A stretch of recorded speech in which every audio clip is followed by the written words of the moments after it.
Preston Hale grabbed Imani's wrist before she could reach the elevator. Not gently, not the way a man touches the woman he supposedly loved for 4 years. He grabbed her the way someone grabs a problem they need to solve before it becomes inconvenient. I need to tell you something before we go up there. Imani looked at his hand on her wrist. Then she looked at his face. Preston had the expression of a man who had already rehearsed this conversation 3 times in the car, but still wasn't ready for it. Celeste is going to be at the reunion tonight. The name landed like a key turning in a lock Imani didn't know existed. I ran into her at the Henderson conference last month. We talked. A lot. And I started feeling things I thought were gone and... Take your hand off my arm. Preston let go. I still love her, Imani. I think I never stopped. 4 years. 1,460 days. And the man had the nerve to say it in a parking garage, under fluorescent lighting that buzzed like a dying insect. 40 feet below the lobby, where 200 people were waiting to celebrate the decades since they all graduated together. If you've ever had someone treat your entire future like an item they decided to return, drop everything right now and stay with me. Because what Imani did next, what she did in the next 4 hours, is something nobody who knew her would have ever predicted. If this story already has your heart racing, subscribe to our channel so you don't miss what comes next. Hit the like button and drop a comment telling us what city or country you're watching from. I want to see how far this story travels. Imani didn't cry. That was the first thing. A sound like green wood splitting, the thing she would think about later, lying awake in the dark of her apartment, replaying the moment with the clinical detachment of someone reviewing security footage. She had expected to cry. 4 years of expecting to cry at some point, during arguments about whose turn it was to handle the lease renewal, during the one terrible Christmas where his mother made it clear she found Imani's career choice aggressively unserious, during the 8 days Preston spent in Seoul without calling more than twice. She had survived all of that without crying. So maybe the fact that she didn't cry in the parking garage of the Halcyon Grand wasn't the superhuman feat of composure it felt like. Maybe she had simply run out of whatever the body uses to manufacture tears for Preston Hale a long time before he got around to telling her why. She took off the ring. It took longer than it should have, because her hands had gone cold. Not trembling, just cold. The way extremities go cold when the body has redirected every available resource to keeping the person functional. The ring was a 1.8 carat cushion-cut diamond in a rose gold band that Preston had proposed with on a Thursday evening over dinner at a restaurant that had subsequently closed down, which in hindsight felt like information the universe had been trying to communicate. She worked it off her left ring finger, held it for exactly 2 seconds, and placed it in Preston's open palm. "Enjoy the life you just chose," she said. She didn't slam the car door because she hadn't driven with him. She had taken a rideshare because Preston had said he needed to swing by the office first, and she hadn't wanted to wait. That detail was almost funny. She had been so careful not to inconvenience the man who was currently standing in a parking garage, holding her engagement ring and watching her walk toward the elevator, like she was leaving a meeting that had run slightly long. The elevator was mirrored. She had 32 floors to look at herself, and reckon with the fact that she was about to walk into a room full of people who had watched her graduate, who had followed her career, some of whom had received save-the-date cards for a wedding that was now not happening. A sound like green one, and she was wearing a burnt orange dress that cost more than 2 of her first paychecks, because she had bought it wanting Preston to look at her and remember why he chose her. He had chosen someone else. She straightened her shoulders in the mirror. If this was going to be the worst night of her life, it was going to be the worst night of her life in a dress that fit correctly. The Halcyon Grand's 42nd floor ballroom was exactly what a reunion at the Halcyon Grand was supposed to look like. Crystal chandeliers throwing gold light across the kind of people who had spent 10 years carefully constructing the version of themselves they planned to present tonight. Name tags that nobody was actually wearing, because wearing your name tag at 31 felt like admitting defeat. An open bar that was doing significantly better business than the past appetizers. Music calibrated to be audible enough to exist, and quiet enough that conversations could be conducted without shouting, which was the audio equivalent of beige. Imani took a glass of sparkling water from a passing tray because she needed something to do with her hands and she was not going to have a single drink tonight. Drinking tonight would mean she was coping. She wasn't coping. She was strategizing. This was what she did professionally. Imani Rowe ran a crisis brand consultancy that specialized in taking situations that looked irreparably destroyed and finding the structural weakness in the damage that could be leveraged into something survivable. She had saved a regional pharmaceutical CEO from a social media crisis that should have ended his career. She had repositioned a food distribution company after a contamination scare that wasn't their fault, but was absolutely their problem. She had once spent 62 hours awake, helping a nonprofit untangle itself from a board member scandal that had 3 different dimensions of bad. She could handle walking into a reunion after getting dumped in a parking garage. What she was less prepared for was walking into the reunion and seeing Preston already there. He had taken the stairs, or another elevator, or maybe time worked differently for men who had made peace with their own cruelty before they'd even finished delivering it. He was standing 20 feet inside the main entrance with his hand on the small of a woman's back, and the woman's back belonged to Celeste Carrington, who was tall and deliberately beautiful in the way of someone who had learned very young that her appearance was an asset to be managed, and who was currently scanning the room with the patient expression of a person waiting to be noticed. Imani's chest did something complicated, not grief. Grief would have been easier to metabolize. It was closer to rage, the specific kind of rage that arrives when you discover the humiliation you were already trying to process was actually worse than you understood, because the timeline was compressed in a way that turned heartbreak into theater. She had been in the elevator while he was already with her. She turned away from them. She needed a wall, or a corner, or 30 seconds where nobody was looking at her so she could recalibrate.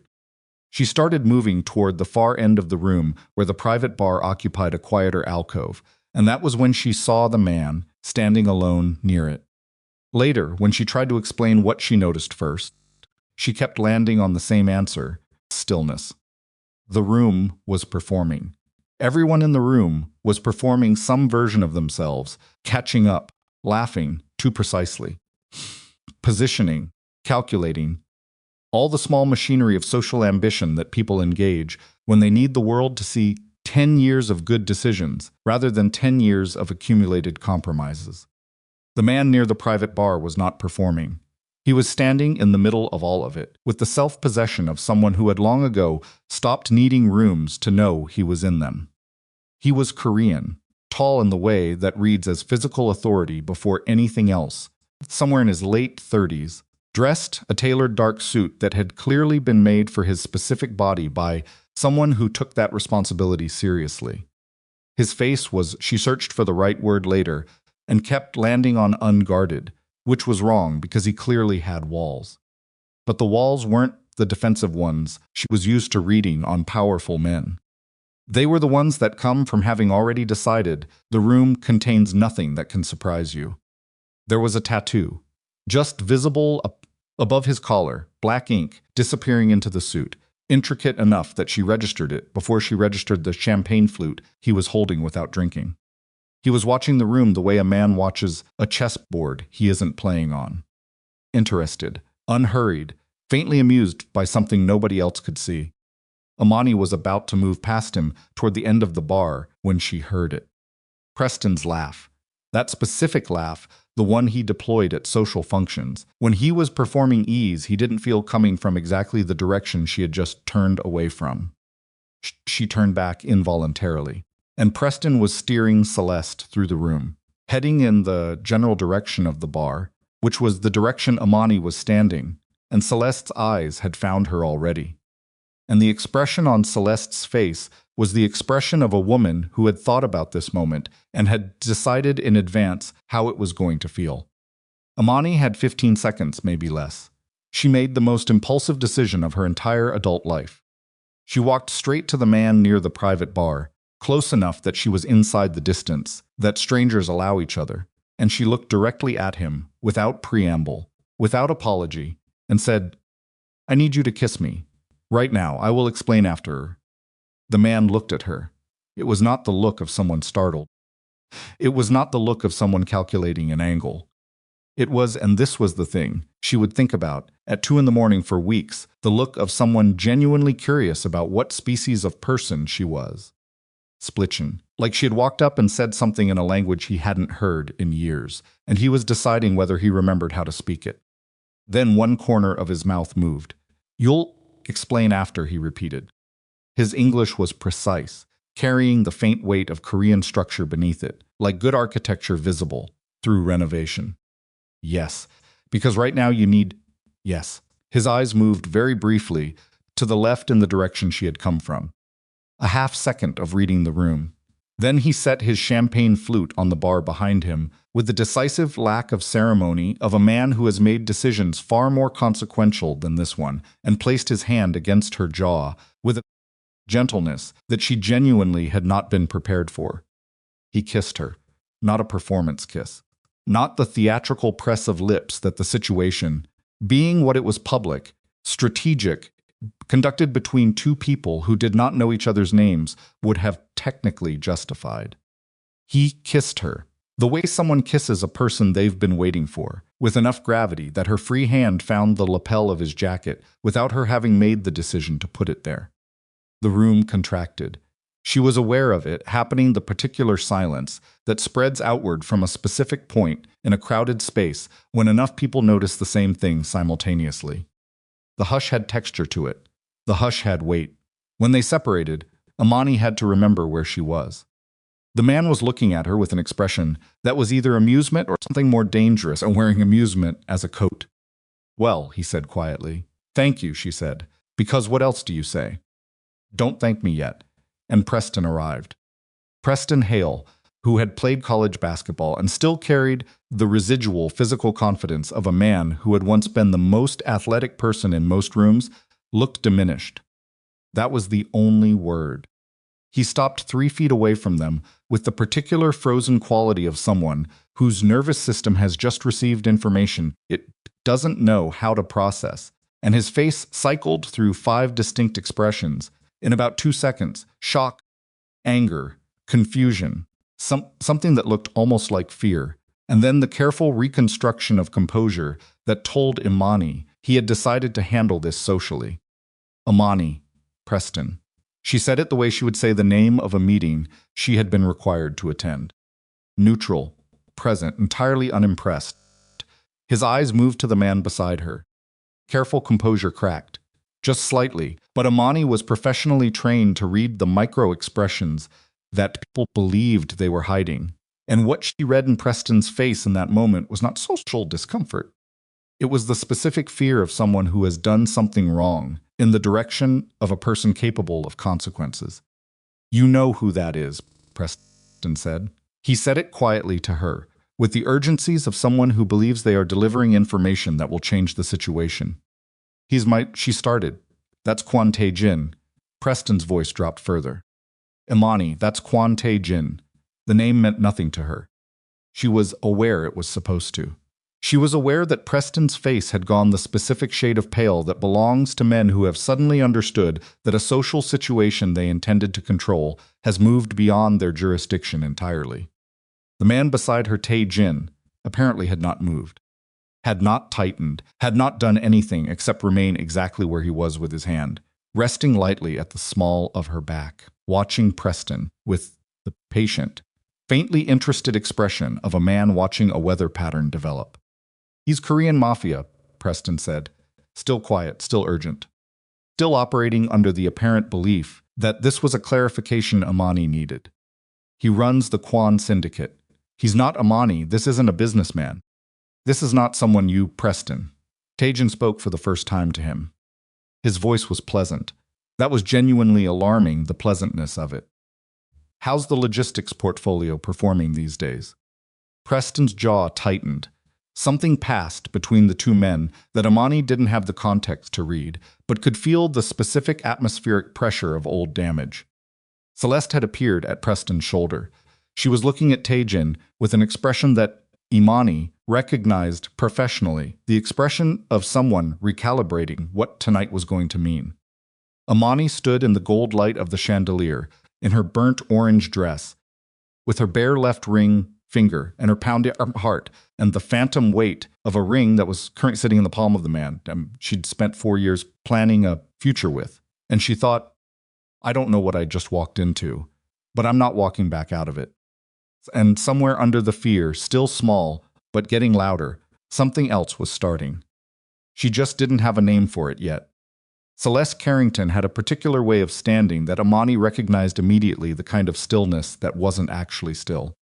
That was, in fact, coiled, that communicated availability and threat in the same posture. She stood half a step behind Preston's right shoulder, as someone who understood instinctively the person in front needed to absorb the first impact of whatever was coming, and she was watching Tae-jin with the patient, measuring intensity of a woman who had decided something about tonight long before tonight started. Preston was still talking. He was using the low, urgent register of a man who believed he was conveying critical information to someone too naive to understand the danger she was in. And Imani was watching his mouth move and processing approximately 40% of the words, because the other 60% of her attention was occupied by the sensation of Tae-jin's hand at the small of her back, not pressing, not possessive, just present, a single point of contact that communicated something she didn't have language for yet. You don't understand what you're doing, Preston said. You don't know this person. I know you, Imani said. That's what I'm trying to get away from. Preston's face did something ugly for a half second before he corralled it back into concern. A sound like green wood splitting. He was good at the concerned expression. He had deployed it throughout their relationship at moments when the more accurate emotion would have been inconvenience. This isn't about us. No, she agreed. It isn't. Tae-jin had not spoken again after that single question about Preston's logistics portfolio. He didn't need to. He was doing the thing that Imani would later identify as one of his primary strategies in any confrontation. He was simply being present, completely. With the settled weight of a man who has learned that silence does more damage to an opponent's composure than any response. Preston kept glancing at him the way you glance at a car that's drifted into your lane. Checking, rechecking, never fully sure how close the impact was. Celeste stepped forward. Imani. She said the name with the warm, measured tone of someone who had practiced this introduction. Been a long time. It has. Imani looked at her directly. Celeste was beautiful in person, in a way that photographs failed to capture, not because the camera couldn't record her features, but because what made her beautiful was something behavioral, something in how she occupied the space around her. Congratulations on the reconnection. A beat. Celeste's warm expression didn't shift, but something behind it recalibrated. We didn't plan for any of this I know, Imani said. Nobody ever plans for it. It just happens. Feelings just happen. Couldn't be helped.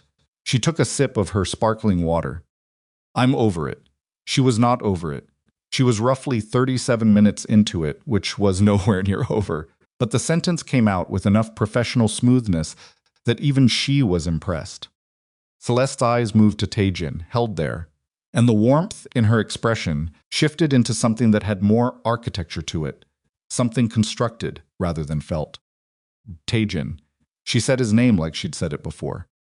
Maybe in a mirror, maybe to prepare for exactly this. I didn't know you were going to be here tonight. I'm here most years, he said. He wasn't looking at her. He was looking at something slightly past her left shoulder, in the way of someone whose attention is somewhere else entirely and who is too honest to pretend otherwise. We have some mutual connections, Celeste said to Imani, as if this needed explaining. Through business. I've been hoping to make a formal introduction for Celeste. Tae-jin said her name the way you close a door. Quiet, complete. Every request came through Do-yun. He forwarded them. I declined them. The room noise continued around them, laughter from somewhere near the appetizer station, the clink of glassware, the music doing its careful beige work, and in the middle of it, Celeste Carrington went the particular still of someone who has just understood that a humiliation is happening in public, and the only variable remaining is how much of it shows on her face. Preston turned to look at her.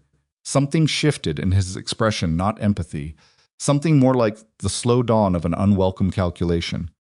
You tried to get a meeting with him, Preston said slowly. To Celeste. Not to Imani. Celeste didn't answer before. Before you called me. Before the conference. Preston's voice was still low, but it had changed texture. You were trying to get a meeting with Tae-jin. Business, Celeste said. Still smooth. It was strictly. Through my contacts, Preston said. You needed my contacts to. This really isn't the place. Through me. Preston said it again. Not a question anymore. And something in his face was working through a sequence of realizations that was visibly painful to watch even for Imani, who had exactly 0 sympathy units available for Preston Hale on this particular evening. Imani was watching all of it with the attention she brought to client crises, cataloging, assessing, finding the structural threads. What she was seeing was the collapse of a narrative in real time. The story Preston had told himself that Celeste had sought him out because of old feelings, because of genuine unresolved emotion, because some things don't stay buried was being replaced by a different story, one with a considerably less romantic architecture. Tae-jin beside her said nothing. He didn't need to. He had delivered the information with surgical precision and was now simply standing still while the damage propagated outward. We should get drinks, Imani said, to no one in particular, and moved toward the bar with Tae-jin a half step beside her, because staying in that specific triangle of wreckage wasn't something she was willing to do for another 30 seconds. Private bar was slightly removed from the main ballroom floor, tucked into an alcove where the noise dropped by about 30% and the lighting was warmer. Imani set her sparkling water on the bar, put both hands flat on the surface, and took one breath that she did not permit herself to make audible. You're not going to pass out, Tae-jin said. He had moved to stand beside her, not behind her, facing the bar. I know that. You look like you're calculating whether you might. I'm recalibrating. She turned to look at him. I should explain. You were going to explain after. He was my fiancé. He told me in the parking garage 40 minutes ago that he's in love with someone else. She was standing right there. She paused. You were the first person I saw who looked like you couldn't be impressed by Preston Hale under any circumstances. Tae-jin considered this. That's an accurate read. I'm a crisis strategist. Reading rooms is my actual job. What kind of crises? Brand. Corporate reputation. When a company or a person has done something catastrophic and they need someone to figure out what's actually salvageable and what's already burned. She studied him. Why did you play along? He was quiet for a moment. Not the silence of someone evading the silence of someone actually locating the honest answer. Preston Hale has been peripherally irritating for 2 years, he said. Watching him spend the next 4 hours managing his reaction to something he has absolutely no framework for seemed like the most entertaining outcome available to me tonight. Imani almost laughed. The almost law surprised her. It arrived before the grief could intercept it. That's ruthless. It's honest. Same thing sometimes. She finally looked at him fully, the kind of looking she'd been avoiding, because it felt like too much information to process on top of everything else. He said, "You're Korean mafia." He said that. Is he wrong? Tae-jin picked up the champagne flute a bartender had placed in front of him and turned it in his fingers without drinking from it. The gesture was so habitual, it was clearly unconscious. The Kwan Syndicate operates across shipping, private logistics, security contracting, and hotel development. That's not a no. No, he agreed. It isn't. The thing about being a crisis strategist was that Imani had spent 11 years professionally calibrating her response to information that was designed to be destabilizing. The information that the tall, controlled stranger she just kissed in front of 200 people ran a criminal empire registered in her system as significant, requiring further assessment, not yet actionable. What registered louder, sitting right next to it, was, "He didn't lie to me." He could have. He had every reason to deflect. He didn't. "Are you going to use that information to run away from me?" he asked. There was no pressure in the question. He wasn't performing disinterest either. It was a genuine ask. I haven't decided fair. From somewhere in the main ballroom, she heard Preston's voice rising slightly before being consciously lowered, And then Celeste's response, measured and defensive. And then the specific quality of silence that follows a sentence that cannot be unsaid. The collision she'd watched begin was continuing to unfold without her. He looks worse than I expected. Imani, he should. Tae-jin set down the flute. 2 years ago, his company tried to force a manufacturing acquisition, a family business, third generation, 47 employees.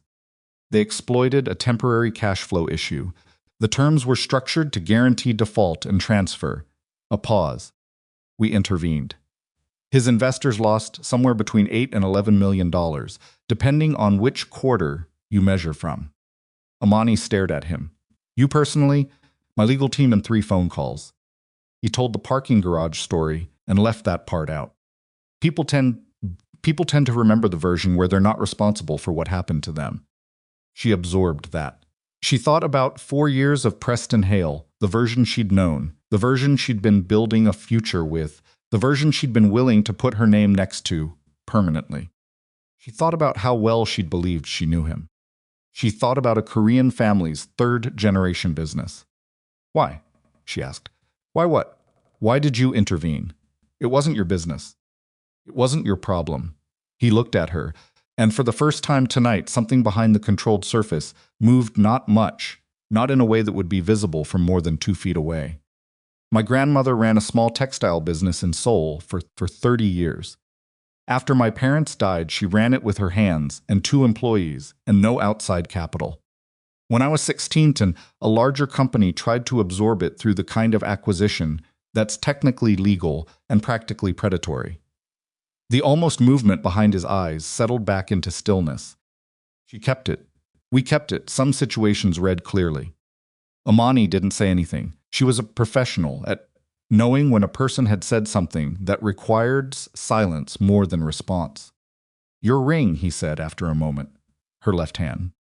She had been unconsciously turning the space where the ring had been with the thumb of her right hand, a habit she was going to have to dismantle. He has it, she said. Do you want it back? No. She said it before she finished thinking it, and then found it was completely true. No. I want to get through tonight without crying in public. That's the only objective I currently have. You could have left. I bought this dress to walk into this room, she said. I'm walking into this room. Something shifted in his expression. Not the corner of the mouth movement from earlier. Something quieter and more considered. Then walk into it, he said. They moved back into the main ballroom. Not together exactly, he was simply moving in the same direction, at the same pace, in the way that happens when 2 people have arrived at the same conclusion by slightly different routes. But the room read them as together, which was the point. And Imani felt the specific quality of social attention that she had spent her career navigating the weight of being looked at by people who were deciding what it meant.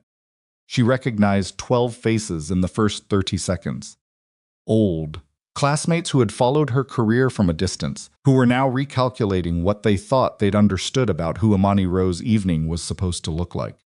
A few who had clearly already absorbed the information that Preston had arrived with Celeste. A few who were watching the Tae-jin variable with the expression of people trying to identify a species they hadn't encountered before. Tae-jin moved through the room with the unconscious efficiency of a man who had spent his life navigating spaces where most of the information was invisible. He wasn't performing anything. He wasn't working the room. He was simply moving through it, and the room accommodated him in the slightly cleared pathway of a current parting for something larger. Imani kept pace and watched how people responded to him. The slight recalibration of posture as they approached. The way conversations didn't exactly stop but lost a thread. The bartenders who made eye contact and immediately looked away with the focused energy of people who had decided to be very good at their jobs. You do this every year? She asked quietly. It's useful to remain visible in certain circles. You went to school here, graduate program, finance. And you know the reunion host? We've done business. She filed the information. Legitimate business, presumably the kind you conduct over reunion guest lists, rather than the other kind. They were about halfway across the room when Celeste appeared from the right. Not by accident. Nothing about the way Celeste moved suggested accident. She had crossed 30 feet of crowded ballroom with the focused trajectory of a woman who had a second's conversation prepared, and she positioned herself directly in their path with the specific bravery of someone who has decided that humiliation, already delivered, cannot be compounded. "I'd like to speak with you," she said, to Imani, privately. "I don't think I want to do that," Imani said. "It's important." Most things feel important to the person saying them. Celeste's jaw tightened by approximately 2 millimeters. "I'm not your enemy. I know. You're just the woman who spent months trying to use my fiancé as a business contact to get access to someone who didn't want to meet you, while simultaneously rekindling a romantic situation that ended my engagement." Imani kept her voice pleasant and level. "That's not enemy territory. That's just damage I'm still walking through." The business inquiries were separate from, were they? Question landed without decoration, and Celeste's answer didn't come fast enough to be a refutation. Tae-jin was standing slightly to Imani's left, not intervening, not steering, simply present in the way that changed the geometry of the conversation without participating in it. Celeste looked at him. "You didn't have to say that in front of everyone." "I said it accurately," he replied. "You embarrassed me." "You requested introductions through 3 different intermediaries over a period of 7 months," he said. The pleasant quality of his voice had not changed, but the temperature behind it had dropped by several degrees. "I declined. Each one. The evening's embarrassment follows from the decision to stand beside Preston Hale in a room where I was likely to be present, after all of that." Celeste absorbed this. She was composed. Imani had to grant her that she was composed in the way of someone who had absorbed a lot and learned not to let it show, and she held herself together in the way that suggested the structural integrity was real even if it was coming at a cost. "Preston loves you," Celeste said to Imani. Abrupt. Redirected. "Whatever you think of me, I'm telling you that as a fact." He said your name 4 times in the first hour of a conversation that wasn't about you. Imani felt something register. Not warmth, not anything she was willing to call warmth. Something more uncomfortable. "He has a funny way of demonstrating it," she said. "He panicked," Celeste said. "Old feelings, they don't feel like feelings. They feel like facts. He saw me and it felt like a fact." It wasn't. Something crossed her face that might have been the closest thing to honest she'd offered all evening. "I told him that after. An hour ago, before we came in." Imani looked at her. Really looked. "What do you want from this conversation, Celeste?" "I don't want you to think tonight is what it looked like. What it looked like was my fiancé handing me back my future in a parking garage before walking in beside you. What should it look like instead?" Celeste didn't have an answer for that. "I appreciate the information," Imani said, genuinely.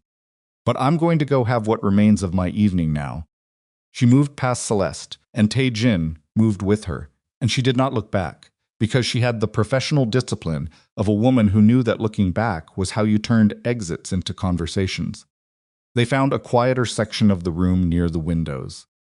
Chicago spread out below them, the grid of it, the illuminated bridges over the river, the particular darkness of the lake at night against the lit city edge. Imani's hands had stopped being cold. She noticed that. She noticed it in the way you notice the absence of something that had been present long enough to register as baseline. She wasn't lying, Imani said, about the last part. "No," Tae-jin agreed. "It doesn't change what he did." "No.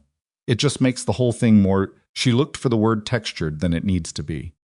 Most things are more textured than they need to be. She turned to look at him. "Do you do that on purpose?" "Do what?" "Say the exact amount. Not more." He was quiet for a moment. "I grew up in rooms where saying too much had consequences. The habit stayed. Below them the river reflected light in broken patterns. Someone searchlighting. Someone laughed loudly from the center of the ballroom, the kind of laugh that was half performance, and the sound reached them at the window like something arriving from a different room entirely. "I should probably go home," Imani said. "I've made it through the part I needed to make it through." The dress worked. "I stayed. I didn't cry." She paused. "I kissed a stranger who turned out to run organized crime in 2 countries, which is—" She stopped herself. "I don't actually know how to finish that sentence." 3, he said. 3 countries? at last count. She looked at him. He looked back with the expression of a man who had just made a mild joke and was waiting to see if it landed.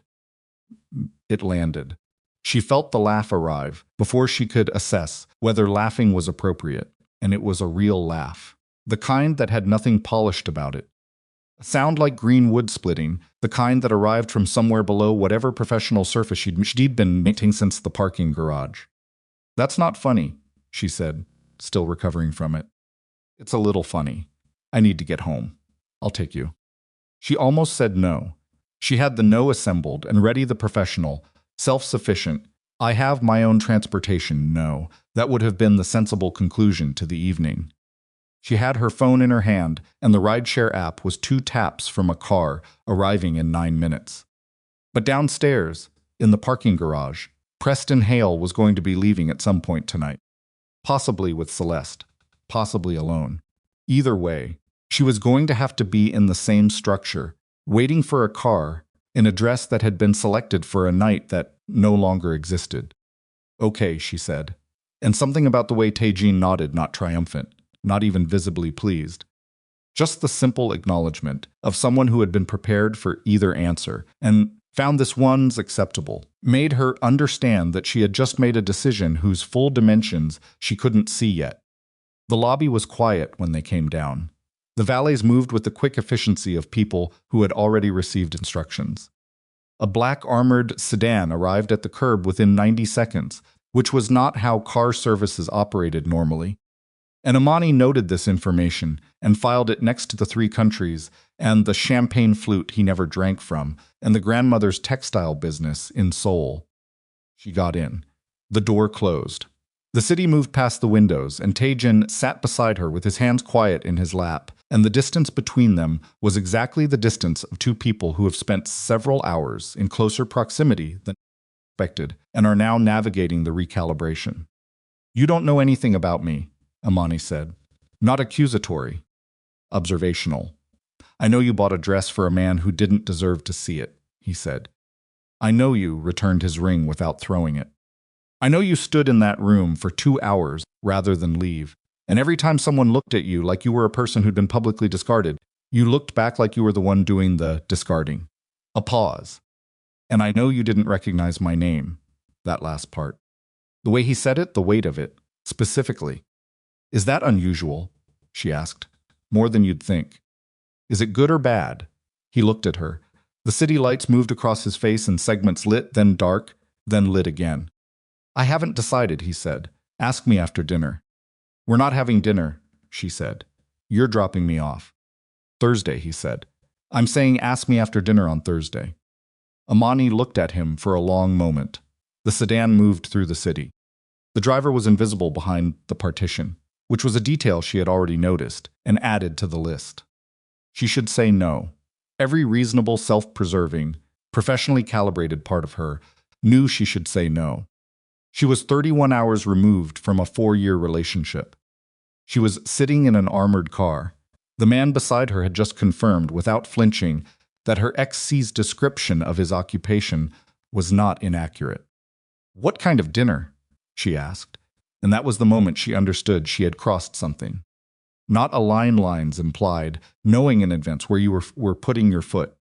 This was more like a threshold she had walked through before she registered the frame, and now she was on the other side of it, in a different kind of space, where the rules were not the ones she had learned, and the danger was real.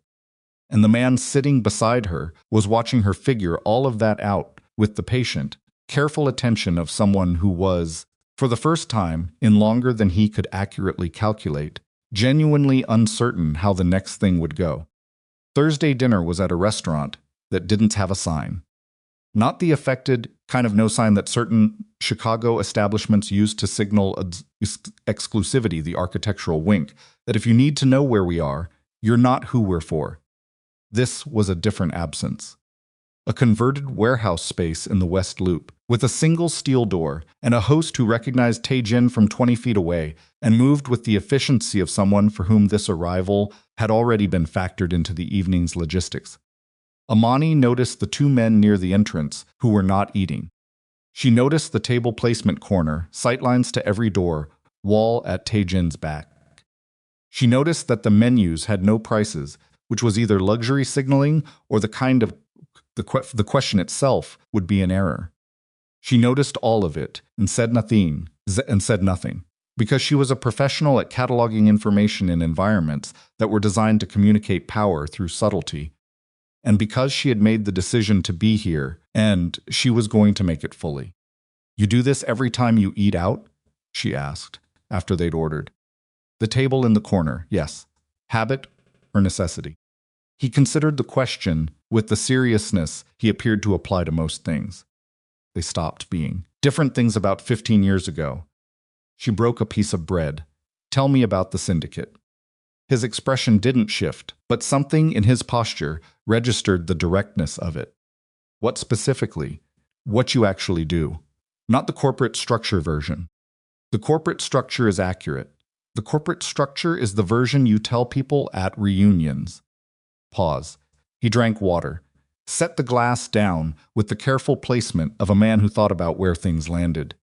Shipping routes through 3 continents, private security contracts, legitimate ones, corporate protection, asset transport, hotel development in Seoul, Chicago, and Osaka, and the historical operations that built the capital to fund all of that, which are the part you're actually asking about, which are less active than they were, more active than I'd like.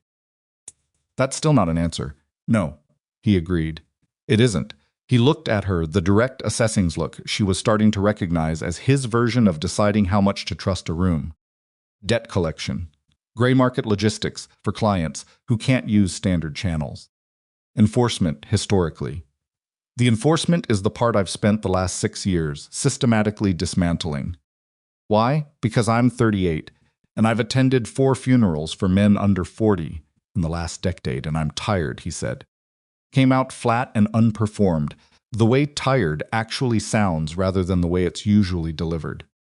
And because my grandmother is 74, and she asks me questions I can't answer honestly, and she's the only person whose opinion I've ever found I can't professionally manage. Imani set down her bread. "You're telling me things you don't tell people. You ask things people don't ask, because they're afraid of the answers." "Yes, I'm not afraid of the answers. I deal with bad information for a living. The information being bad doesn't make it unusable, it just changes what you do with it." He was quiet for a moment. "Then, what would you do with it?" "I'd figure out what's actually salvageable," she said. "That's what I always do." That was dinner 1. Dinner 2 was Korean barbecue in a place that had a sign. That was loud. That had no corner table available, and where Tae-jin sat with his back to the room with the slight visible discomfort of a man overriding a deep habit, which Imani found more revealing than anything he had told her at the first restaurant.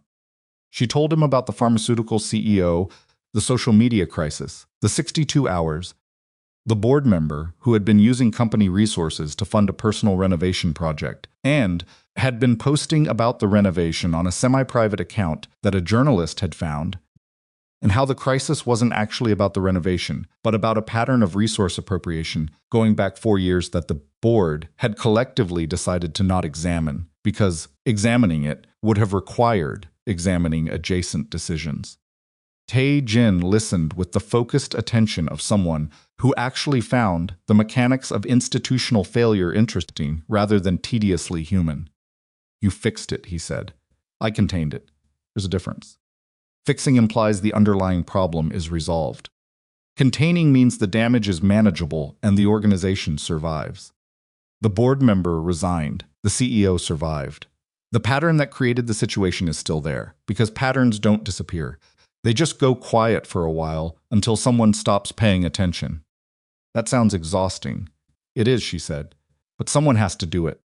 He looked at her across a table covered in raw meat and lettuce wraps, and the organized chaos of Korean barbecue service, and said, "You're very good at making other people's catastrophes survivable." "Yes. What about your own?" She turned a piece of meat on the grill. "I'm 37 days out from having my engagement ended in a parking garage. Ask me in 6 months." He almost smiled. The almost smile was becoming a known quantity. She'd started cataloging the variations. That was dinner 2. What came between and after the dinners was harder to categorize. A walk along the Chicago River on a Wednesday afternoon when she'd had a canceled client meeting, and he had called, not texted, called and asked if she had the hour. Coffee in a place near her office, where he was visibly the most formally dressed person by a factor of approximately 3, and sat with his elbows on the table in a way that suggested he found the informality of it restful. 2 evenings in his penthouse that she had arrived at, telling herself she was going for dinner and had stayed at until nearly midnight, talking. The talking was the part she hadn't anticipated. She had understood, from the first night, that Tae-jin was intelligent. Intelligent was almost insufficient. He had the kind of mind that moved through information the way water moves through a landscape, finding the fastest path to the lowest point, which in his case was usually the structural truth beneath whatever surface a situation was presenting.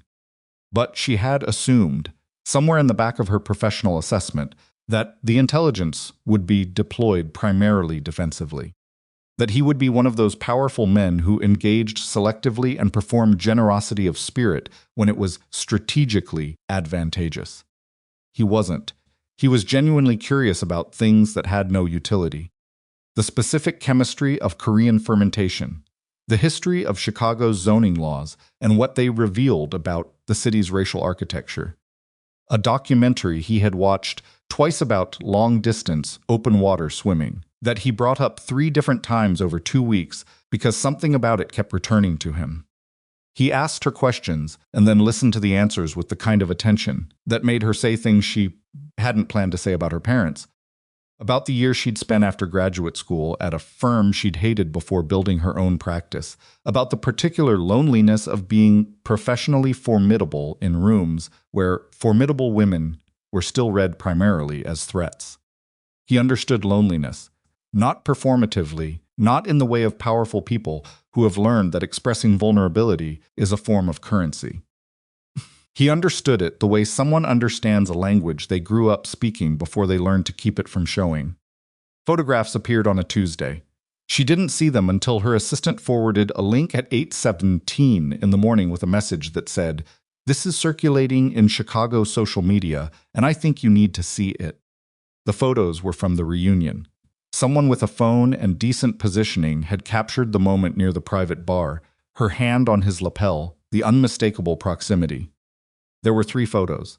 The framing was careful enough that it hadn't been accidental. The accompanying caption, shared by an account she didn't recognize with 4,000 followers, named Tae-jin with the specificity of someone working from sourced information. Kwan syndicate head spotted at Chicago alumni event with unidentified woman. Sources in Seoul say the Kwan organization is in active negotiations for a major international logistics partnership. Interesting timing. By noon, the post had been picked up by 2 financial gossip accounts and a Korean-language business news outlet. By 3, someone had identified her, Imani crisis brand strategist. Formerly engaged to Preston Hale, senior partner at Hale Meridian Capital. Currently, apparently, in the company of Kwon Tae-jin, whose legitimate business empire was impressive and whose other operations were the subject of ongoing speculation in 3 jurisdictions. Called Tae-jin at 3:15. "I've seen it," he said before she finished her opening sentence. "How long has this kind of attention been normal for you?" Comes and goes. This cycle was triggered by the logistics deal. Someone wants the partners nervous. A rival faction? Pause. Longer than she expected. "You've been doing research." "I'm a crisis strategist. Research is how I process anxiety." She was at her office window. The city below was doing its afternoon thing traffic on Michigan Avenue, tourists on the bridge, the ornery machinery of a city that contained within it all the invisible operations that the people on the sidewalks never saw. Tae-jin. "Is this going to get worse before it gets better?" Yes. She appreciated that he didn't cushion it. What do they want? For the logistics partners to see the association as a liability. For the deal to fall apart. And secondarily, another pause, shorter this time, to give me a reason to remove the variable. "I'm the variable. You're the unexpected one. Every other person in my life can be modeled. Their motives are legible. He stopped. You don't fit the existing models." Because I'm not trying to get anything from you. Yes, that makes me dangerous. To the people who manage me through predictable incentive structures, he said. Yes, she thought about that. She thought about it with the part of her brain that did not flinch at information, that had been trained through 11 years of professional catastrophe to look at the shape of a bad situation and find the real problem inside the presenting one. The real problem was not the photographs. The real problem was that someone had been positioned to take them, which meant someone had known to be there, which meant the reunion itself had been monitored, which meant this was not reactive, it was orchestrated. This was planned before the reunion, she said. A beat. Yes, they knew you'd be there. The reunion is a known event. My attendance is consistent. They were waiting to see who you talked to. They were waiting to see if I had anything they could use. His voice was steady. They didn't expect you. Nobody expects me, she said. That's usually an asset. She hung up and stood at the window for 6 more minutes, thinking about the way the photographs had been framed, not just the moment captured, but the story the framing told. Someone had understood that the image needed to suggest intimacy without explicitly confirming it, needed to raise questions rather than answer them, needed to be usable, regardless of what Imani and Tae-jin's relationship actually was. That was not amateur work. That was her work. That was the structural logic of reputation management applied in reverse. She was still at the window when the call came in that she hadn't been expecting. The number was listed in her contacts as a client. From 18 months ago, a shipping company executive, she'd helped navigate a regulatory crisis. When she answered, the voice was not the executive. It was an older man, Korean-accented English, formal and precise. Ms. Rowe, my name is Baek Do-yun. I believe you know whose organization I represent. I would appreciate 15 minutes of your time at a location of your choosing. She chose her office, home territory. Her furniture, her view, her environment, calibrated to communicate professional competence to people who arrived expecting to be the most powerful presence in the room. She had done this deliberately with clients who needed managing. She did it deliberately now.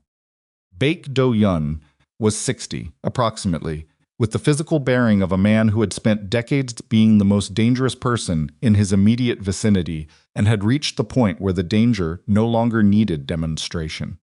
He wore a dark wool coat that he did not remove. His hands folded on the meeting table were the hands of someone who had used them for things that her professional environment had no framework for. He looked at her office, the awards, the framed press coverage, the city view, with the expression of a man who had been in many rooms where people had assembled evidence of their own success and found each such room to contain approximately the same information. You are important to him, Do-yun said without preamble. This is the problem. Imani's sat across the table with her hands flat on the surface and her face doing the thing it did in difficult client meetings, present, attentive, giving nothing. Important how, she said. He has changed his behavior. He takes calls at hours he previously reserved for other business. He has been to the same neighborhood 3 times in 2 weeks. He canceled a meeting with partners in Osaka, the first canceled meeting in 6 years. Do-yun said each item with the neutrality of a man reading inventory. The people who work with him notice. The people who work against him notice faster. And this constitutes a problem. The logistics partnership is the largest legitimate deal the Kwan organization has attempted. It requires the trust of partners who are sophisticated, cautious, and watching for any indication of instability. He looked at her directly for the first time. A mafia boss can survive enemies, Ms. Rowe. He cannot afford to have people believe he has weaknesses. You're telling me to leave. I'm telling you what the situation is. What you do with that information is your decision. She looked at him. How much? Do-yun blinked, slowly. I'm sorry? You came here to tell me there's a problem. Usually when someone comes to tell a woman in my position that she's a problem, the next sentence is a number. She kept her voice even. How much are you offering me to go away quietly? Something moved in Do-yun's face, not offense. Something more complex. I did not bring money. Then you brought a threat. I brought information. Information deployed to produce a specific outcome is a tool, she said. What's the outcome you're looking for, Do-yun? Say it plainly. He was quiet for a moment. Then, walk away from him before someone decides to use you against him in a way that you cannot manage and that he cannot protect you from. That's the threat version of I'm doing this for your own good. It is also factually accurate. Here's what I know, Imani said. She leaned forward slightly. I know you didn't tell Tae-jin you were coming here. Because if he knew, this meeting wouldn't be happening, which means you're operating independently on a decision you believe serves his interests, but that he would not sanction. Do-yun did not confirm or deny this. I know the photographs weren't random, and that whoever is running the pressure campaign against the logistics deal is sophisticated enough to have positioned someone at a private alumni event, which means they have access to social networks that aren't obvious and resources that aren't being deployed carelessly. She kept her eyes on his.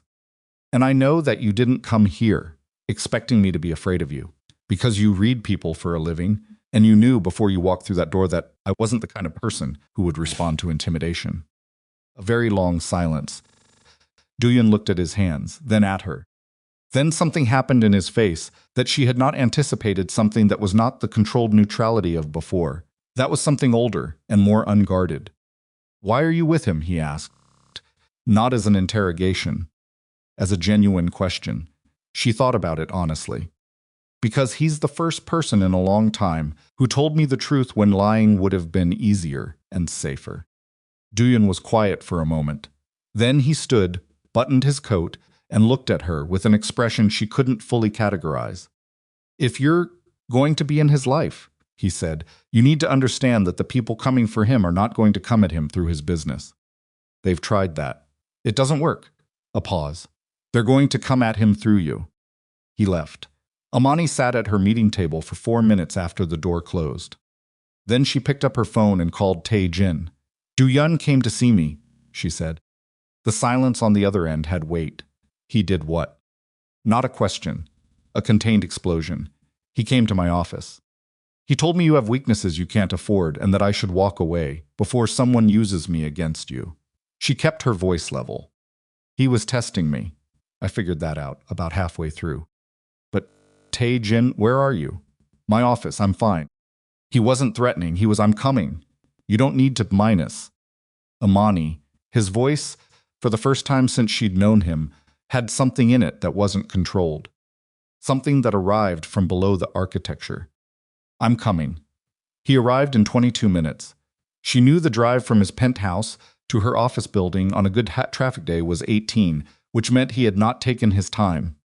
A sound like through her office door, with the contained velocity of a man who had been running something that looked like rage through a very fine filter for the 22 minutes it had taken to reach her.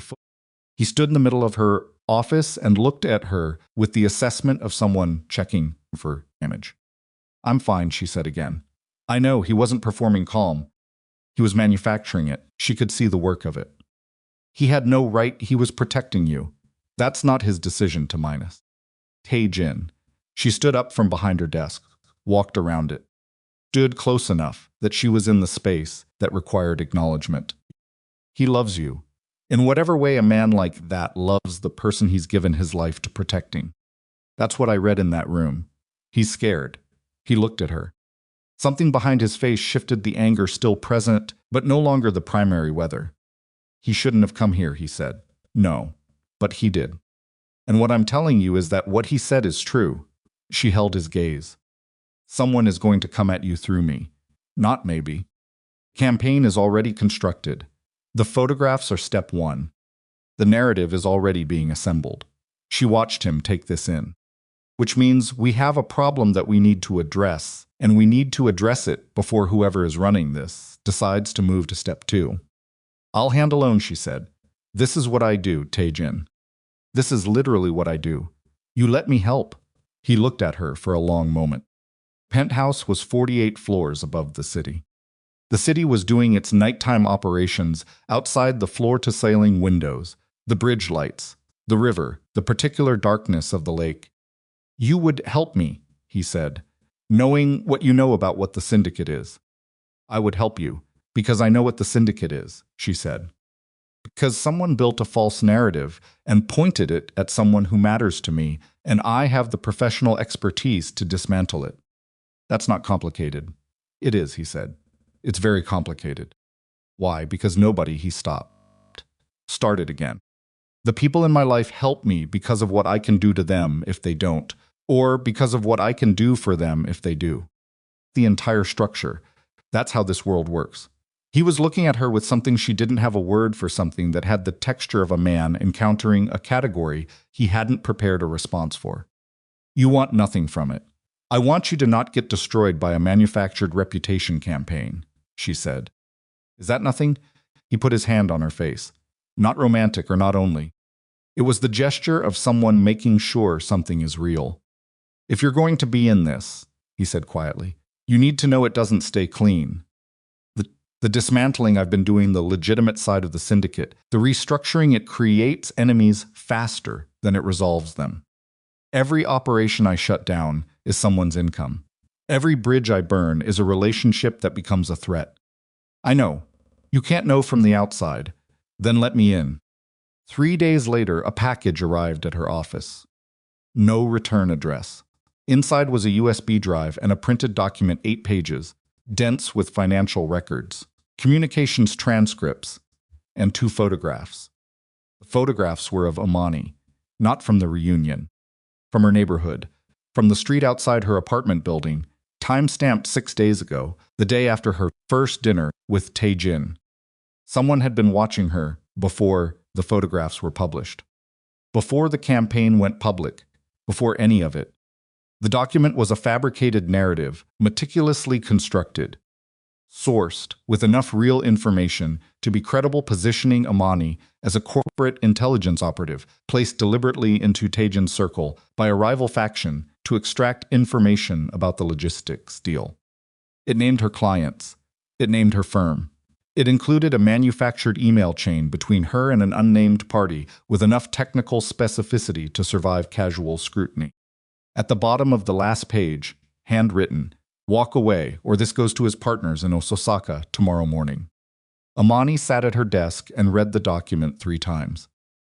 Then she opened her laptop and began working, because the document was sophisticated, but it was not flawless.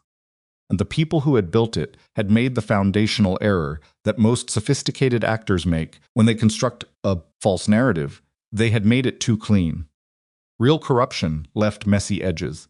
Real correspondence had inconsistencies, tonal variations, the small human errors of people writing under pressure or distraction. This email chain was too consistent, too structurally precise, too absent of the friction that actual human communication generates. She could find the seams. She had spent 11 years finding the seams in exactly this kind of construction. But she had until the next morning, and when she called Tae-jin and told him what had arrived, and he went quiet in the way that wasn't processing, but was the sound of a man deciding something very fast, with very high stakes. She understood that the decision he was about to make was the one his advisors had been waiting, for the one where the pressure became sufficient that the obvious answer was to sacrifice the relationship and protect the empire. She could hear it in the silence. She could hear the calculation. And she understood, sitting in her office with 8 pages of fabricated evidence and photographs of herself taken without her knowledge, that whatever she thought she had been walking into over the last 6 weeks, the actual depth of it was only now becoming visible, and the ground she was standing on was not the ground she had assessed when she first stepped across the threshold of that armored sedan. The silence on the phone lasted 9 seconds. Imani counted them. Not deliberately, she had the professional habit of tracking time in high-pressure situations, the way sailors track the sky, automatically, because duration told you things about what was happening inside a person that their words didn't. 9 seconds from Tae-jin meant he was not processing. He had processed the information faster than that. The 9 seconds were something else, the sound of a man running every available scenario through a system that had been built for exactly this kind of pressure and arriving at answers he didn't want. "Send me the document," he said. "I'm already working it." "Imani, I have until morning. I need 3 hours." Don't make any calls to Osaka tonight. My partners are going to... Don't make any calls. She pulled up the email chain on her second monitor and started cross-referencing the metadata. If you call them tonight with your version before I've dismantled theirs, you're in a defensive position on fabricated ground. You need to call them with evidence that the document is manufactured. That's a different conversation entirely. A pause. Trust me to do what I'm good at. Another silence. Shorter this time. 3 hours, he said. 3 hours. She hung up and rolled her sleeves up and got to work. The first thing she found was the timestamp inconsistency at 11:47 p.m. The fabricated email chain included a message supposedly sent by Imani at 2:14 p.m. on a Tuesday 6 weeks ago.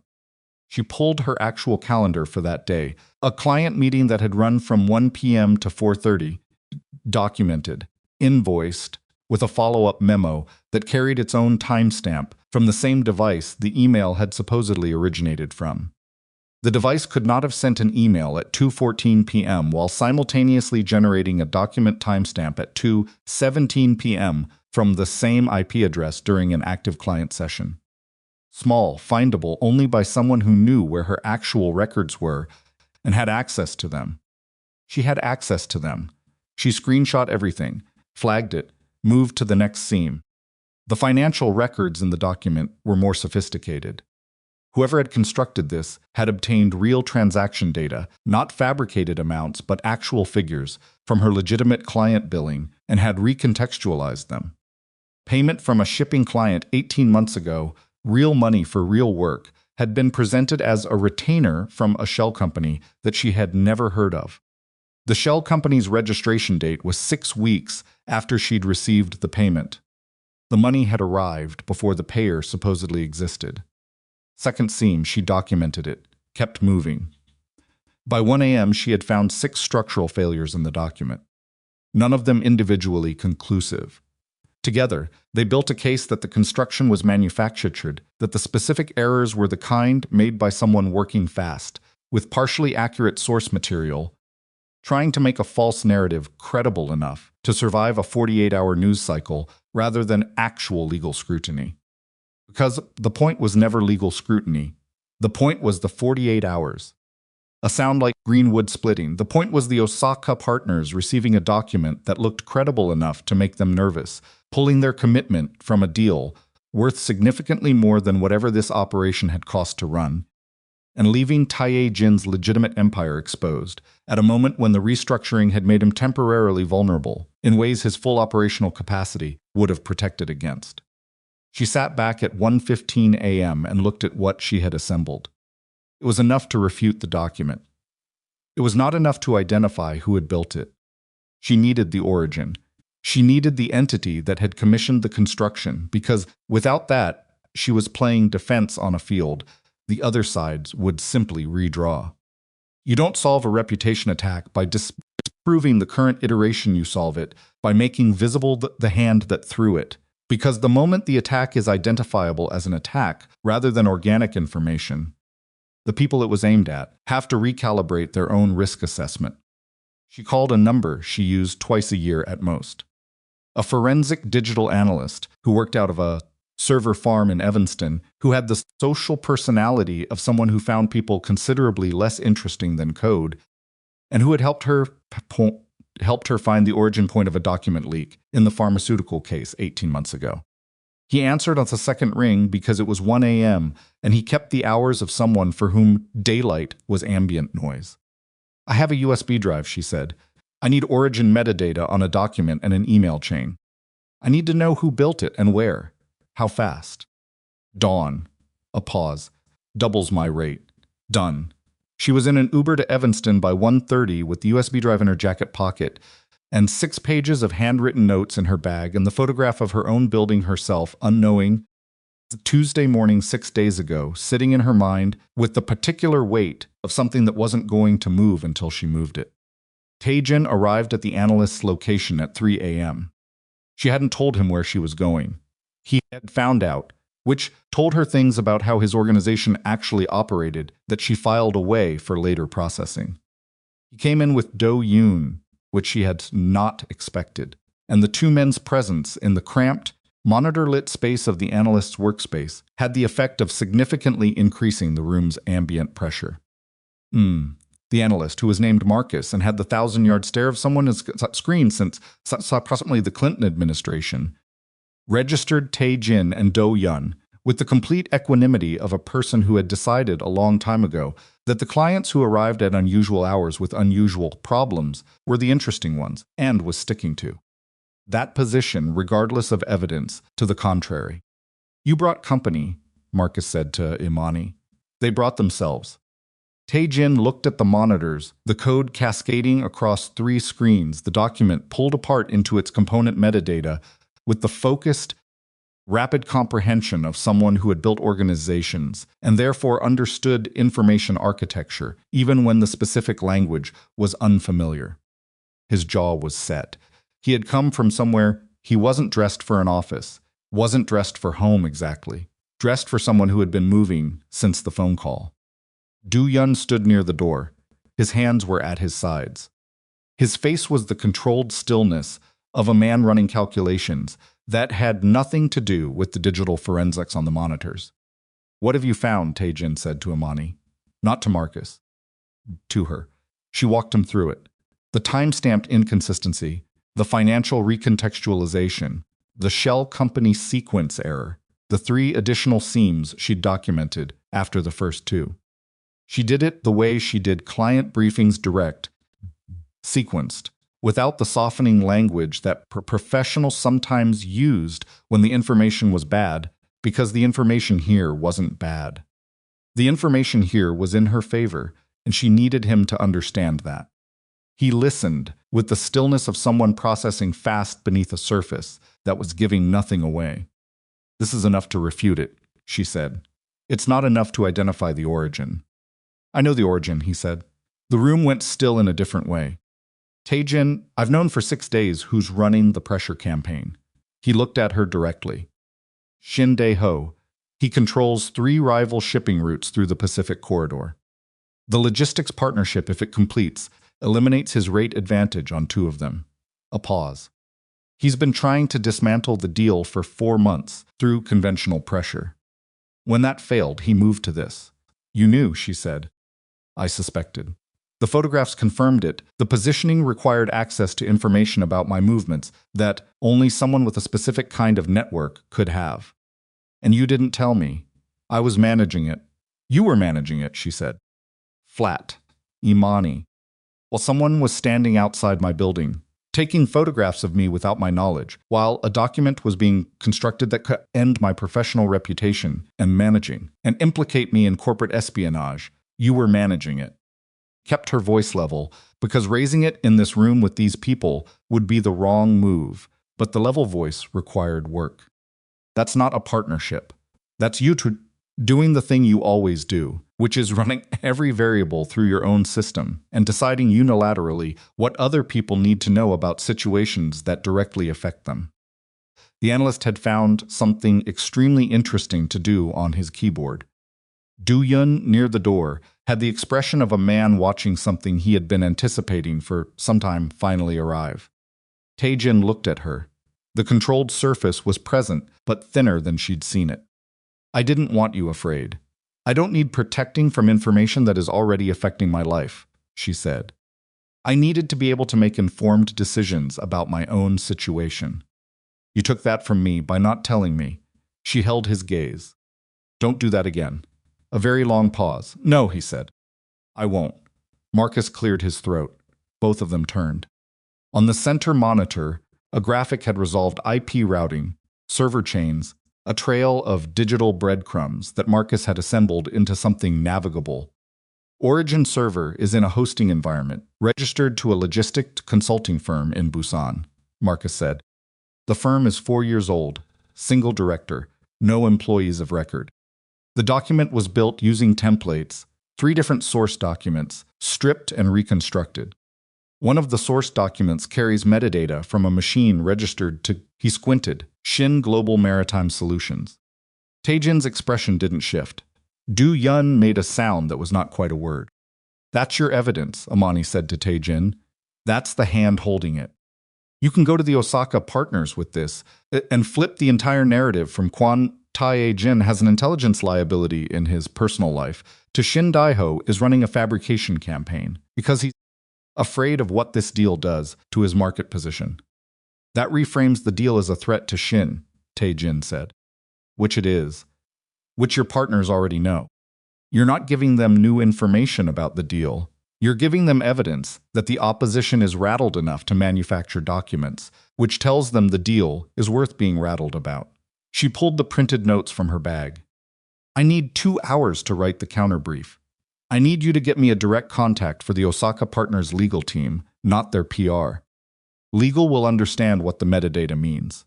Tae-jin looked at her for a moment, the full attention look, the one she'd learned to read as the moment before a decision. Do-yun, he said. I'll have the contact in 15 minutes, Do-yun said, already moving. Counterbrief took 2 hours and 40 minutes. She wrote it at Marcus's secondary workstation, with Tae-jin 6 feet away, making quiet phone calls in Korean that she didn't understand and Do-yun moving in and out of the space with the efficient silence of a man who had been executing. Logistics in difficult environments for 30 years. The brief was 8 pages. It opened with the metadata evidence, moved through the document's structural failures in sequence, and concluded with a section she spent 40 minutes on the business case for why the fabrication itself was evidence of the deal's value, framed for corporate legal readers who needed to see this as a risk calculus rather than a personal narrative. She had written crisis documents under pressure before. She had written them on less sleep, with less information, for clients she cared about considerably less. This one she wrote with the specific, concentrated quality of someone who is working on something that matters in a way that goes past professional. And she didn't examine that too closely while she was doing it, because examining it would cost her something she needed for the writing.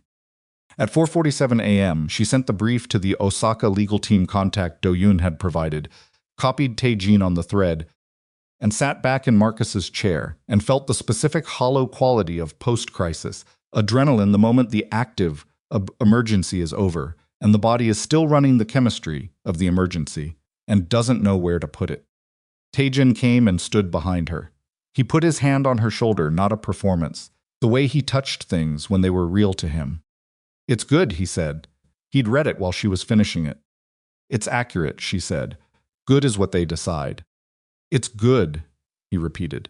Marcus swiveled in his chair and looked at them both, with the expression of a man who had been awake for 22 hours and found the situation moderately interesting. The Osaka team is going to want a follow-up call. The metadata explanation will raise questions from people who don't do this for a living. I'll take the call, Imani said. Marcus checked his clock about 6 a.m. Seoul time. Could come fast. I'll be available. She looked at Tae-jin. He looked back. Between them, in the monitor-lit quiet of a rented space in Evanston at 5 in the morning, something settled, not resolved, not finished, but placed on different ground than it had been standing on 8 hours ago. The call came at 6:20 a.m. Chicago time. She took it in Tae-jin's car, parked outside Marcus's building, because the building's Wi-Fi was insufficient, and she needed her laptop and a stable connection, and Tae-jin's armored sedan had both, which was a detail about this man's life that she was going to need to absorb in stages. The Osaka legal team sent 3 people to the call. She could tell from the audio quality and the overlapping silence of people managing a muted group line. She presented the metadata evidence the way she would present findings to a skeptical board, without advocacy, without emotional register, with the specific dry precision of someone who trusts the material to do the work. Questions were technical and pointed. She answered them. Where she wasn't certain, she said so, which she had learned long ago was more credible than certainty on every point. At the end of 45 minutes, the senior attorney on the Osaka side said, "We'll need 24 hours to verify the metadata independently." "That's appropriate," Imani said. "The source files are available for your forensic team. We'll be in touch with Mr. Kwan's office." The call ended. She sat in the car with her laptop open, on her knees, and the gray morning light coming through the tinted windows and the particular quality of silence that follows sustained high-pressure work. Tae-jin was in the passenger seat. He had sat there for the 45 minutes without moving, without making a sound, with the quality of attention he gave things that mattered. "They'll verify it," she said. "Yes, and then?" The deal continues. Shin loses the leverage. A pause. He won't stop. "I know." She closed the laptop. "What does the next move look like?" He escalates, goes from reputation attack to something with more direct consequences. She turned to look at him. How direct? Shin isn't subtle about physical options when the financial ones close off. She absorbed that. She absorbed it the way she'd been absorbing information about Tae-jin's world for 6 weeks, not flinching from it, not minimizing it, not pretending it was something other than what it was. "Am I in danger?" "You've been under protective observation since the day after the photographs published," he said. She stared at him. "Marcus's location," he said. "My people were already there." "I didn't see anyone. That's the point." She looked out the window. The street was doing its early morning thing, a delivery truck, a lone runner, the first coffee shop unlocking its door. The ordinary machinery of a day beginning. A sound like green indifferent to the fact that she had spent the last 8 hours dismantling a fabricated corporate espionage case and was now sitting in an armored vehicle being told she had been under surveillance for her own protection for the past week without her knowledge. "You should have told me," she said. "Yes," he said. "I know. I'm not going to keep saying it. I know that, too." She turned back to him. He was watching her with the expression, the full attention one, and something's in it was different from the versions she'd catalogued before. Less controlled at the edges, more she searched for the word exposed. Not vulnerable in the way that word usually implied weakness. Exposed in the way that something is when the outer layer has been removed and what's underneath is just the actual thing, present and unmediated. "I'm not leaving," she said. "I want to be clear about that. Not because of what happened tonight, not because of Shin, or the photographs, or the document, or any of it. I'm not leaving because," she stopped, found the sentence's real weight, and decided to say it fully, "because I have not felt like this about a person since, before I learned to be careful about how I felt about people. And I'm 31 years old, and I'm tired of being careful about that." The morning light was increasing incrementally. In the coffee shop across the street, someone was arranging pastries in a display case. Tae-jin reached over and took her hand, not elaborately. Just took it, the way you take the hand of someone who has been standing beside you in a difficult place and whose presence there you want to, without making a production of. "Okay," he said. "Okay," she said. The productive observation lasted 3 more days before Shin Dae-ho moved. Imani was in a client meeting a different client, a tech company with a data privacy issue that was her actual job and paid her actual bills, when her phone began vibrating with the specific frequency of multiple simultaneous contacts, which she had learned from experience meant something had broken somewhere. She stepped out of the meeting at 10:43 a.m. 3 missed calls from a number she recognized as Do-Yun's. 1 from Tae-jin, 1 from a number she didn't recognize. She called Tae-jin. "Where are you?" he said. "Client meeting on Michigan Avenue." "What happened?" Shin moved the document to 2 financial journalists in Seoul. "Published 40 minutes ago. The headline names you specifically." Her stomach dropped 6 inches. "Which outlets?" He named them. She knew both not the sensationalist fringe but legitimate financial press with credibility and readership in exactly the circles where Tae-jin's legitimate partners operated. What's the framing? Corporate intelligence operative embedded in Kwan organization through personal relationship. Sources allege document trail shows communication with rival logistics entity. A pause. They published the fabricated email chain, excerpts. Did they publish our refutation? They don't have it. They went to print with Shin's version. She was already moving, walking fast toward the elevator bank, phone pressed to her ear, her laptop bag over one shoulder. Did the Osaka team see it? They called 20 minutes ago. The independent metadata verification is still in progress. They're cautious. How cautious? They've paused internal deal communications pending the outcome. Paused meant not canceled. Paused meant there was still something to save. But paused at this stage of a deal this size, with this kind of public narrative running, was a pause that had a half-life measured in hours rather than days. "I need the outlet's editorial contacts," she said. "Both of them. Direct, not press page. Du-Yun is pulling them. I need them in the next 10 minutes. She hit the elevator button. "And I need the full metadata package from Marcus, formatted for non-technical readers. Ask him to send it to my email. He has my address." Imani, his voice, for the second time since she'd known him, had the thing underneath the architecture. "This is my problem, too." Tae-jin, she stepped into the elevator. "What did I say in the car?" "A beat. You said you weren't leaving," he said. "I meant all the parts of that." The elevator doors closed. "I'll call you in an hour." She made 4 calls in the next 37 minutes.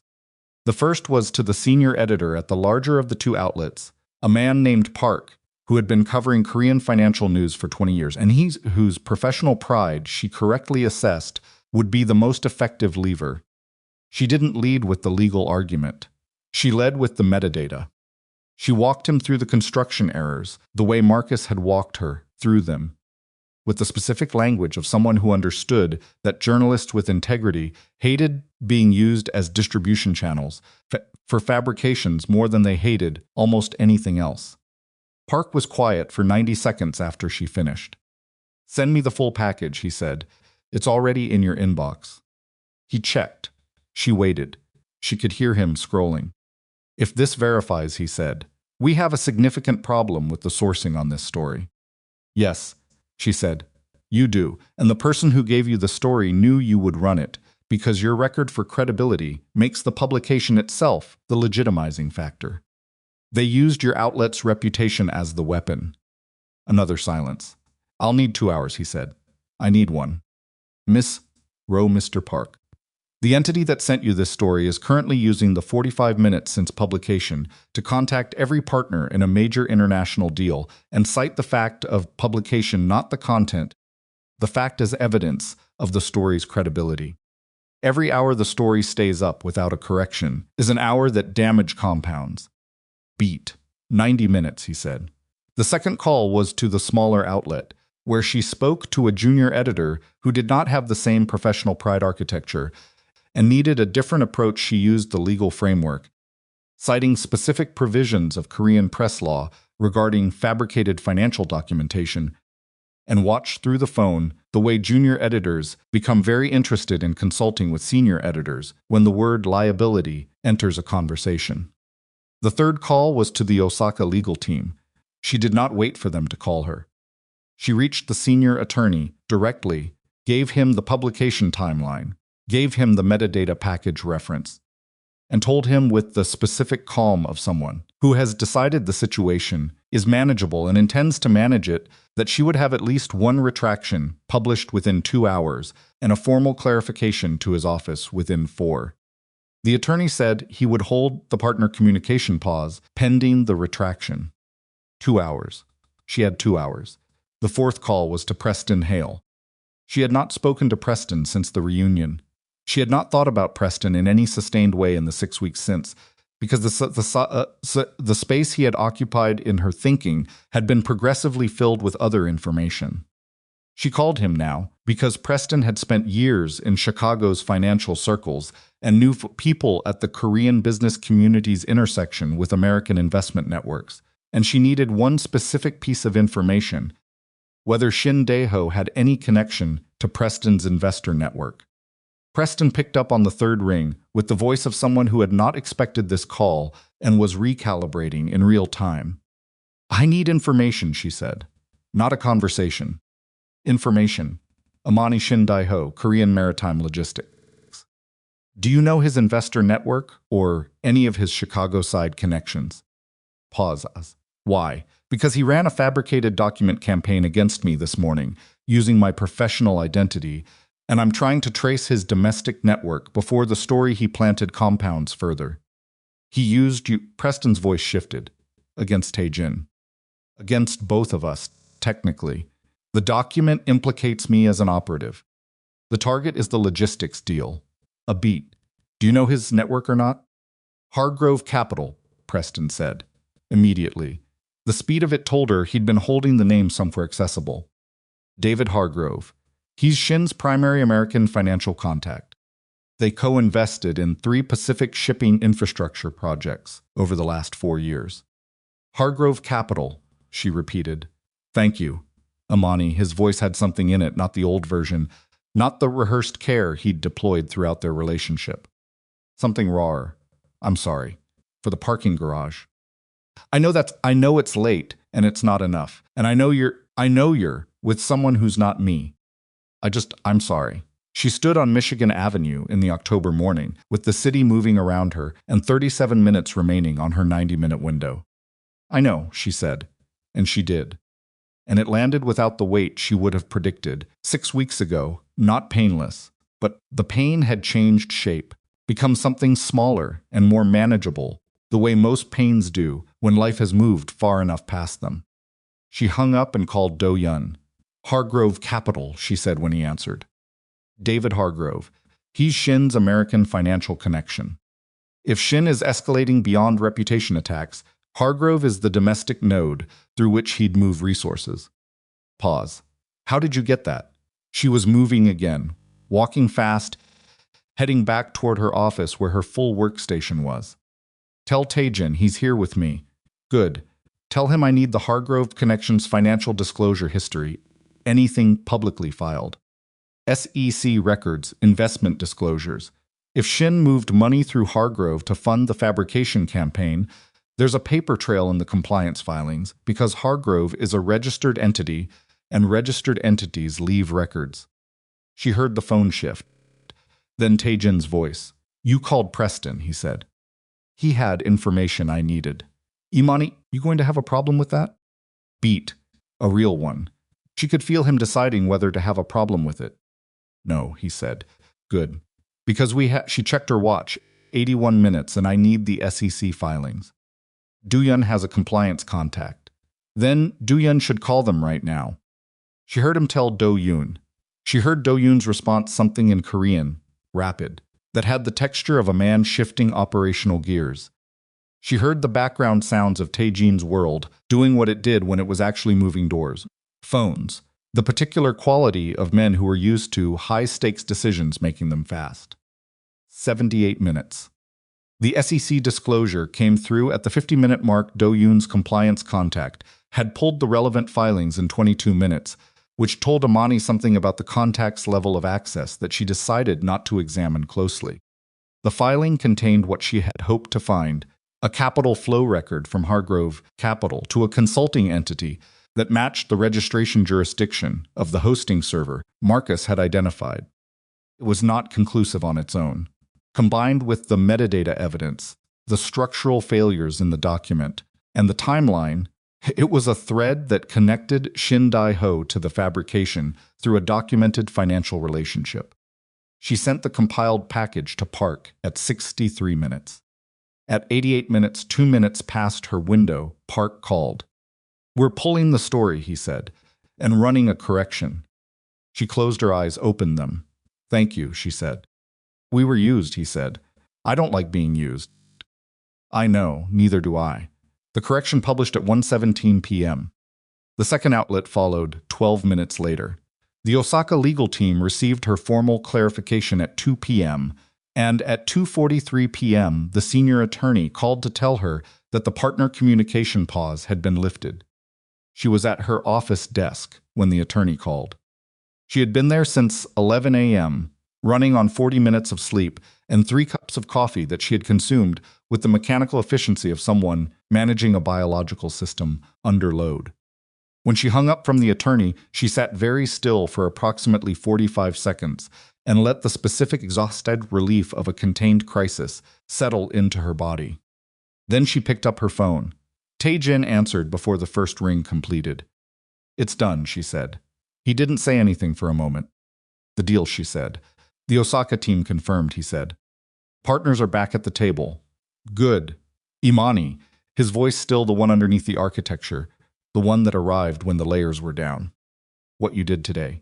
Don't, she said, not unkindly. I didn't do it for a thank you. I know. He stopped. That's what I was going to say. She understood what he meant. The not doing it for something was the part he couldn't find adequate words for, because in the world he'd operated in for 20 years, everything was transactional at some level. And the absence of transaction in something this significant was the thing he was still calibrating to. Shin isn't finished, she said. No. What's the next move? A pause. She heard him breathing. She heard in the background something she hadn't heard before in any of their calls, quiet. Actual quiet. Like he was alone in a space that wasn't performing anything. I've been running this organization for 14 years, he said. Legitimate side took 6 years to build, to the point where it could operate without the other side's revenue. 2 more years to start actual separation. The people who built it with me, some of them see the restructuring as a threat. Some of them are resistant. How resistant? Do-yun has been managing 3 internal relationships that could become significant problems if the external pressure from Shin increases to the point where the restructuring looks like weakness. Names. You don't need names, I might, she said. If this escalates the way you're describing. A silence. Then, I'll tell you what you need when you need it. Tae-jin, I know. He exhaled, I know. She sat at her desk in the afternoon light, in the ordinary professional environment she had built over 11 years, with its framed citations and city view, and the evidence of a career constructed from other people's worst moments. Sounded, and she thought about the 8 pages of fabricated evidence that had arrived on her desk 48 hours ago, and the 78 minutes she'd spent dismantling them. A sound like green wood splitting, and she thought about Do-yun in her office, saying they're going to come at him through you. And she thought about the photograph of herself standing outside her own building on a Tuesday morning, not knowing she was being watched. She thought about all of it, and she understood fully, without the protective softening of early-stage feeling or the optimism of someone who didn't yet know what they'd gotten into, that the ground she was on was the ground she had chosen, and she was not going to move off it. Come over tonight, she said. Not the penthouse, my place. A pause that had a different texture from his other pauses, not calculating, not processing. Something simpler. I'll bring food, he said, nothing from a restaurant without a sign. A sound that might have been the closest thing to a real laugh she'd heard from him. There's a place on Wabash, he said. Very legible signage. That works. She hung up and sat for another moment in the afternoon quiet of her office. Outside, Chicago was doing its thing, the lake, the river, the grid of streets full of people moving through their days inside the ordinary machinery of a city that had somewhere within it a 14-year-old criminal organization in the process of dismantling itself, and a Korean logistics rival who had spent 48 hours trying to use her as a weapon and had failed. And somewhere in a penthouse above the river, a man with a complicated history and a grandmother's textile business in his bones who was, at this moment, Saptiksa, probably telling Do-yun something in rapid Korean that Chun was responding to with the expression of someone who had been waiting a long time for the sentence he was currently hearing. She pulled up the tech company's data privacy file on her screen. She still had a job to do, and she was, for the first time in a long time, completely certain of where she was standing while she did it. But the quiet in her office had a new quality to it, the quality of a pause before something that hadn't finished arriving. And somewhere beneath the professional calm, and the contained crisis clarity, and the steady competence she had built her entire adult identity on, something was moving that did not have a name yet and was getting closer to needing one. Because Shin Dae-ho had failed with the documents and failed with the press, and the next move would not be a document and would not be a journalist. And Tae-jin knew that, and she knew that Tae-jin knew that, and the space between what they had said to each other and what was still coming was exactly the width of quiet one evening on Bash with legible signage, and the city outside the windows, and the specific temporary piece of people who have survived. One wave and know the next is already forming somewhere out, past what they can currently see. Shin Dae-ho's next move came on a Thursday. Not a document. Not a journalist. Not the kind of pressure that could be dismantled with metadata and a 90-minute window. Came at 6:40 a.m., when Imani was still in her apartment, still in the gray space between sleep and functional, when her phone rang with a number she didn't recognize, and a voice she'd never heard told her, in careful, accented English, that she should look out her front window. She didn't look out her front window. She called Tae-jin. He answered in 2 rings, and she could tell from the sound of his voice that he had not been asleep. "I know," he said before she finished the sentence. "Don't open your door. Don't go near the windows. My people are already outside." "What is this?" Shin sent a message. His voice was doing the thing the manufactured calm over something that wasn't calm. "2 of my associates were approached last night, separately, with an offer." "What kind of offer?" "The kind that requires them to stop being my associates." She sat on the edge of her bed in the early gray light and processed that. "Did they take it?" "One didn't. One, a pause with weight in it, is currently not reachable." She understood what not reachable meant in this context. She understood it without asking for clarification, because she had spent months learning to read the language of Tae-jin's world, the specific vocabulary of omission and euphemism that men used when the direct words were too heavy for a phone line. "Come here," she said. "You should come here, Tae-jin." He came. He arrived 40 minutes later with Do-yeon and 2 men she hadn't seen before, who positioned themselves in the hallway outside her apartment with the quiet efficiency of people for whom this was not an unusual morning. Tae-jin came through her door and looked at her apartment, her actual apartment, the one with the books stacked sideways on the shelves because she'd run out of vertical space, the coffee mug she'd left on the kitchen counter, a sound like green woods, the burnt orange dress hanging on the back of her bedroom door because she hadn't gotten around to putting it away properly, with an expression she couldn't categorize immediately. Then she understood what it was. He had never been somewhere that was actually hers. Every space they'd occupied together had been neutral territory, or his the restaurants, the penthouse, the analyst's workspace. This was the first time he was standing in a room that contained the unmanaged evidence of who she was when nobody was watching.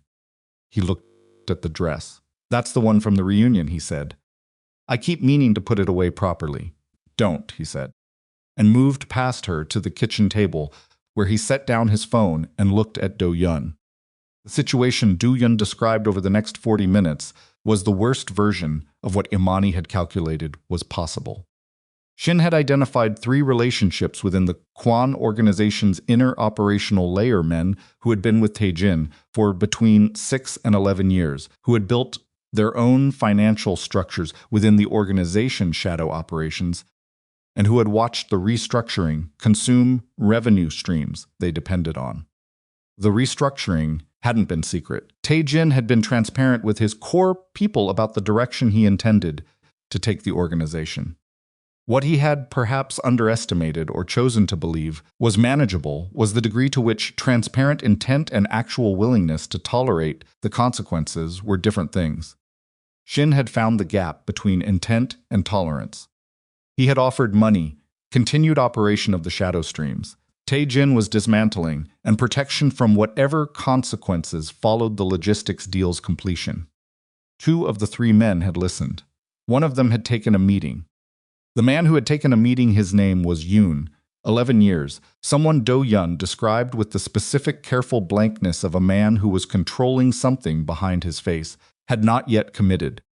But he had taken a meeting, and in the world Tae-jin operated in, taking a meeting was a statement.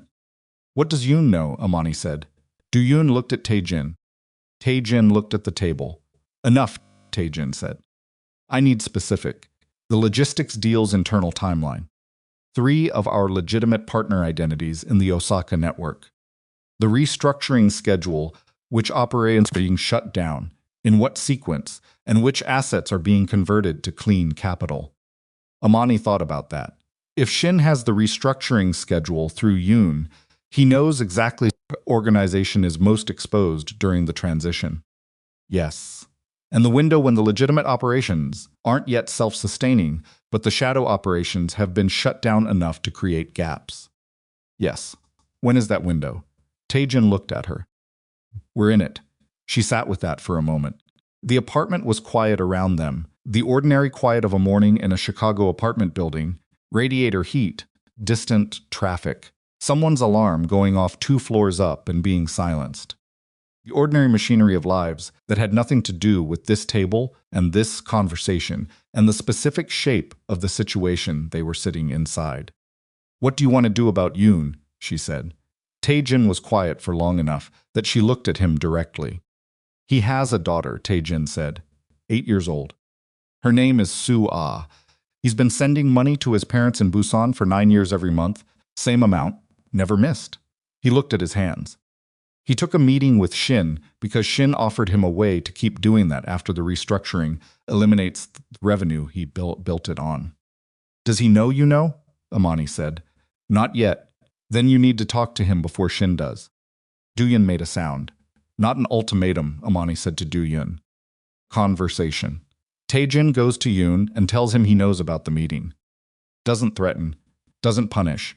Asks what Yoon needs to stay. He showed disloyalty, Dooyun started. He showed fear, Imani said. Those aren't the same thing. And the difference matters if you want the restructuring to actually work, because you can't build a legitimate organization on the same foundation of consequences that ran the illegitimate one. She looked at Tae-jin. You know I'm right. Tae-jin looked at her for a long moment. Then at Dooyun. Set up the meeting, he said. The meeting with Yoon happened 2 days later in a private room above a restaurant in Koreatown. Imani wasn't there. That had been the agreement. Tae-jin's world, Tae-jin's people, and the meeting required a language she didn't speak in more than the literal sense. But Tae-jin called her from the car afterward, and the quality of his voice told her before the words did. He's staying, Tae-jin said. Good. I'm restructuring his compensation through the legitimate shipping arm. Covers what he was making. A pause, he cried. I didn't know what to do with that. She almost smiled. What did you do? I waited until he stopped, and then we talked about Sua's school situation for 10 minutes because that seemed like what was needed. That was exactly what was needed. A silence. Then you've changed how I do this. How? I would have handled Yoon through Dooyun. Formal. Consequent structured. Yoon would have complied out of fear and looked for another exit the first time Shin offered one. He paused. You told me to go myself, to ask what he needed. Crisis management. It's not, he said. It's something else. She didn't argue with him. It was something else. She knew what it was. She just let it sit in the space between them, for the moment, because the situation wasn't resolved yet, and she had learned from 11 years of managing crises that premature closure was one of the ways that situations you thought were finished came back. Shin's response to the Yoon failure came 4 days later. Not through a person, not through pressure, through a filing. A formal regulatory complaint submitted to the Korean Financial Services Commission, citing the Kwan organization's logistics partnership as potentially in violation of foreign ownership regulations, a creative legal maneuver that had no realistic chance of succeeding but had a 100% chance of triggering a review. Process that would take between 4 and 9 months, during which the Osaka deal would be held in a regulatory amber that benefited exactly no one except Shin Dae-ho, who had a 9-month window to consolidate his Pacific Corridor rates and lock in the contracts that the Kwan deal would have competed for. Tae-jin called her when the filing landed. She had been expecting something like it. The document attack had been blunt force. The press campaign had been blunt force. Both had failed. What remained in the standard playbook of someone with money and legal resources who had run out of informal options was formal process, slower, blunter, and effective specifically because it didn't need to succeed on its own merits to cause damage. How clean is your compliance documentation for the deal? She said. Completely. We built the legitimate arm specifically to be auditable. Then the review helps you. She was at her desk, pulling up the Korean FSC regulatory framework on her second monitor because she needed to know the exact structure of the complaint process before she said anything else. A review initiated by a competitor complaint that results in a clean finding is better for your Osaka partner's long-term confidence than no review at all. It demonstrates that the organization's legitimate operations survive scrutiny. The timeline is manageable if the Osaka partners are willing to execute a provisional agreement that activates upon review completion. She was scanning the regulatory framework. Is your legal team Seoul-based or split? Seoul primary, Chicago secondary. I need an hour with your Seoul lead. 1 hour. I need to understand what the complaint specifically alleges. So I can help you frame the counter-narrative for the Osaka partners, because the partners need to know about the filing from you before they find out from anywhere else. And how they find out matters more than what they find out. Pause. You've done regulatory crisis management. Pharmaceuticals.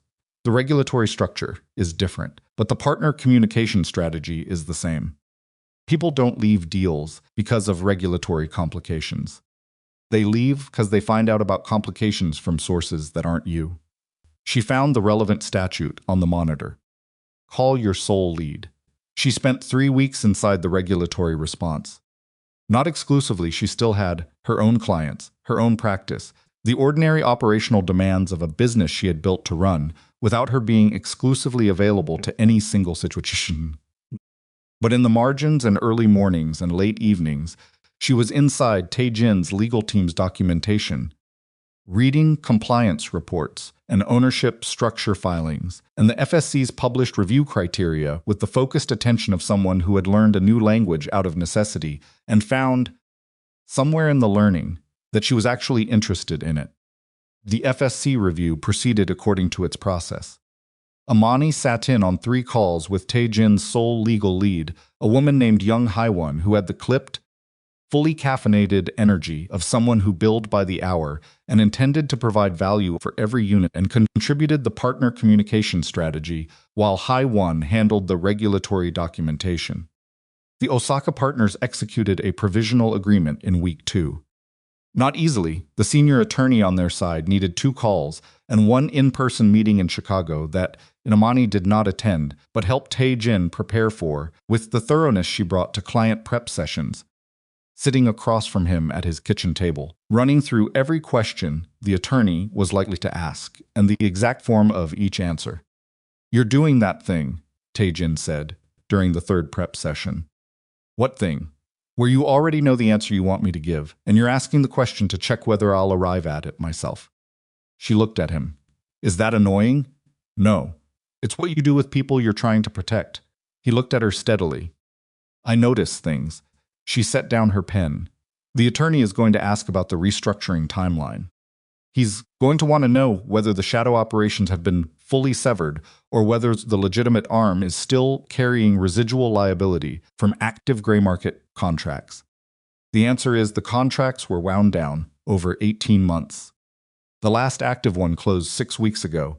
What's the documentation?" "Haiwon has it. You need to be able to speak to it directly. Without Haiwon in the room, without notes. Because if you're reading from a document, when he asks, it looks like you're reading what you were told to say. If you know it," she paused. "It looks like someone who actually dismantled something." He was quiet for a moment. "Then the last contract was a private security arrangement for a pharmaceutical transport operation in the Sea of Japan. The client transitioned to a licensed carrier in March. The final settlement was documented through our Osaka subsidiary and cleared through standard commercial channels. How long did it take to wind it down? 14 months from the initial restructuring decision. A sound the client transition support connecting them with licensed alternatives, because ending it abruptly would have created a gap that a less scrupulous provider would have filled, and the client would have faced operational disruption." She looked at him. "What?" he said. "Say that in the meeting." "Exactly like that. The part about the client transition." "Why?" "Because it demonstrates that the restructuring wasn't just internal house cleaning. It had a philosophy behind it. That's what the attorney is actually trying to assess, whether the legitimate operation is genuinely legitimate or cosmetically reclassified." He studied her. "You're good at this. So are you. When you let yourself be." The FSC review concluded in its 4th month. Clean finding, no violation. The complaint had been assessed and determined to have been filed without substantiated grounds language that was the regulatory equivalent of the FSC saying in its most formal voice that someone had wasted their time. The finding published on a Tuesday morning. By noon, Imani had 3 calls from journalists who had covered the complaint filing and wanted comment. She gave them a prepared statement, 3 sentences, factual, containing no triumph and no gloating, because triumph in these situations was the thing that kept the story alive, and she needed the story to be over. The Osaka deal executed the following week. She didn't go to Seoul for the signing. That was Tae-jin's world, and his people and his moment. A sound like green wood splitting, and she understood without it needing to be said that her presence at the table would have introduced a variable into the room that would have changed the meaning of the moment for everyone there, including Tae-jin. She stayed in Chicago and went to work and received a call at 10 p.m. Chicago time, 3 p.m. Seoul time that was 12 seconds long and consisted of Tae-jin saying it's done in a voice that she had never heard from him before. Not happy exactly, not relieved. Something quieter and older than either of those words, the sound of a man who has been carrying something very heavy for a very long time and has just set it down for the first time, and is finding out that his hands don't know yet what to do with the absence of the weight.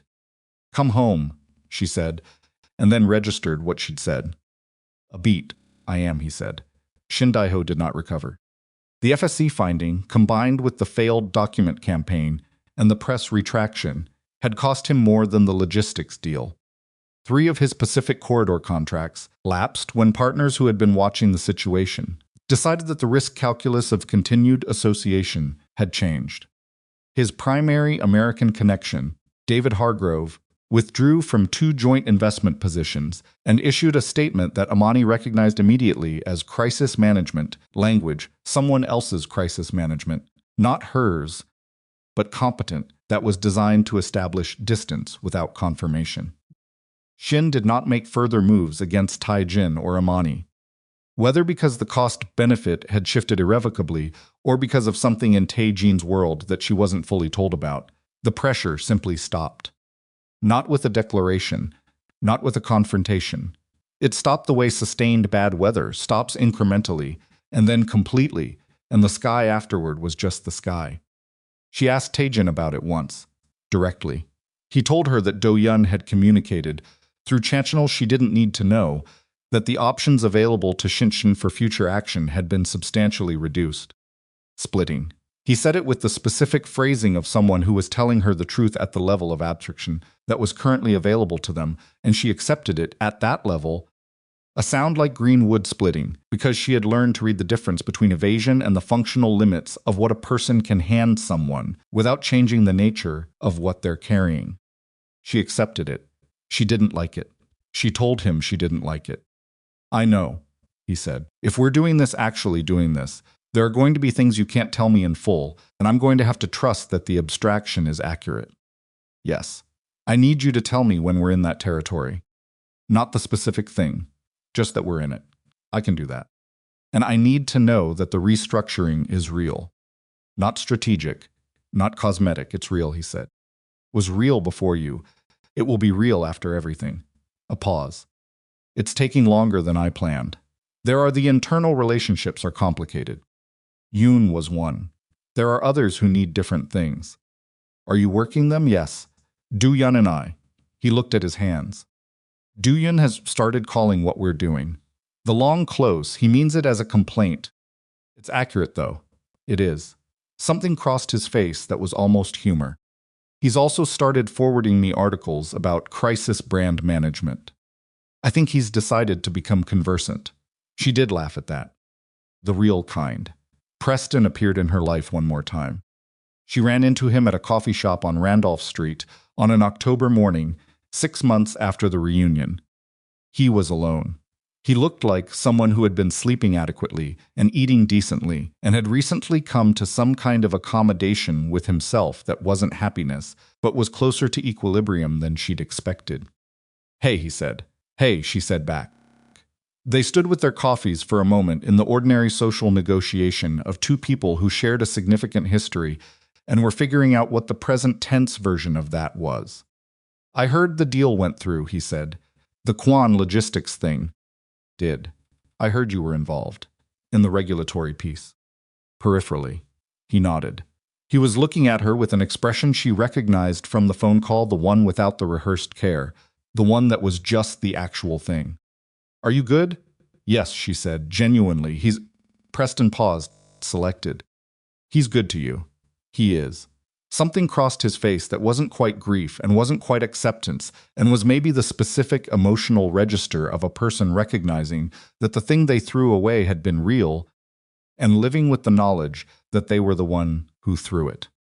"I'm glad," he said, and she believed him. "What about you?" she said. "Working on it." A small, honest shrug. "I've been looking at some of my company's acquisition practices. Making some changes." He looked into his coffee. "Something you said. In the parking garage." "I didn't say anything in the parking garage." "You didn't, but you should have." He looked up. "Enjoy the life you just chose." "That's what you said. And I've been thinking about what kind of life I was choosing.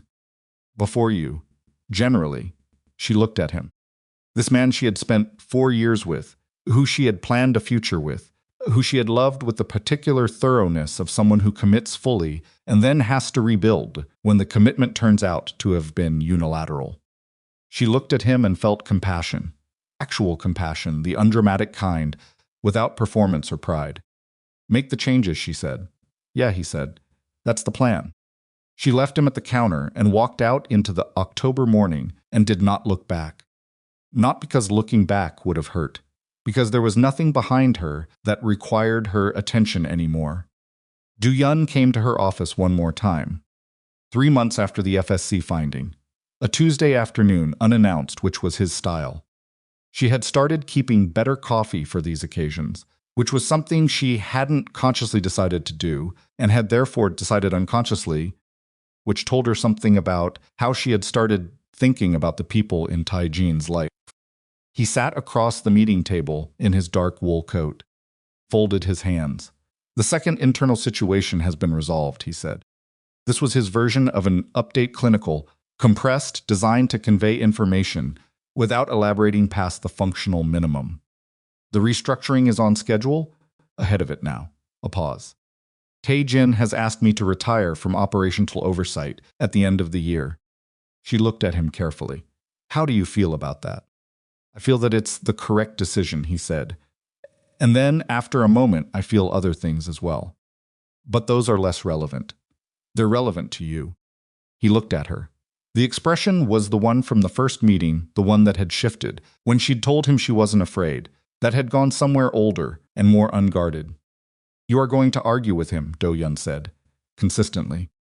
"About specific things. Probably. He needs that." The older man said it with the directness of someone who had arrived at a conclusion through a long process and was no longer interested in hedging it. For 20 years, the people around him have been either loyal or opposed. There has been no one in the middle, no one who could see him clearly and care about the outcome enough to tell him when he was wrong. You tell him when he's wrong. I tell him operational corrections. That is different. He looked at his hands. What you do is different. She thought about how to receive that. "You tested me," she said. "First visit." "Yes. Would you have actually wanted me to walk away?" "If I'd failed." Do-yeon was quiet for a long moment. "No," he said finally. "I wanted you to be what you are." I needed to confirm it. He paused. He has been alone in a way that is easy to miss because he is very competent at being alone. Competence at solitude looks like contentment to most people. "I know," she said. She did know. She'd known it from the first conversation in the armored sedan, the quality of someone who had organized his life so completely around his own sufficiency that the organization itself had become the loneliness. "Take care of him," Do-yeon said, and then catching himself, "That was, I'm aware, that is an inappropriate thing to say too." "No," she said, "it isn't." He looked at her. "It's the right thing to say," she said. "I will." He stood, buttoned his coat, and moved toward the door. Then stopped. "He told me, after your first evening together, that you didn't recognize his name." Do-yeon set it to the door, not to her. "He came back from that drive, and he sat in his kitchen for 20 minutes, and then he called me. At 1 in the morning. A small pause. I have known him for 19 years. He has called me at 1 in the morning many times. Always operational. Always a problem to solve." The pause expanded. "He called me at 1 in the morning to tell me that a woman had kissed him in a ballroom without knowing who he was. A beat. And he laughed. He laughed on the phone. I did not know what to do with that. I had not heard that sound, and he stopped. Anyway. He left. Imani sat at her meeting table for a moment. Then she picked up her phone and sent Tae-jin a text that said, "Your office or mine this evening?" He replied neither. "I found a place on the river. Come at 7. The place on the river turned out to be a small, privately held space that was not a restaurant, not exactly, or not yet. It was in the process of becoming something.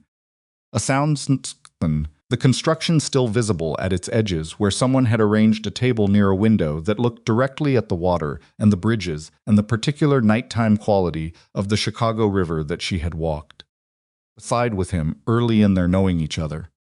The food was from the place on Wabash with the legible sign. There were no bodyguards inside the room.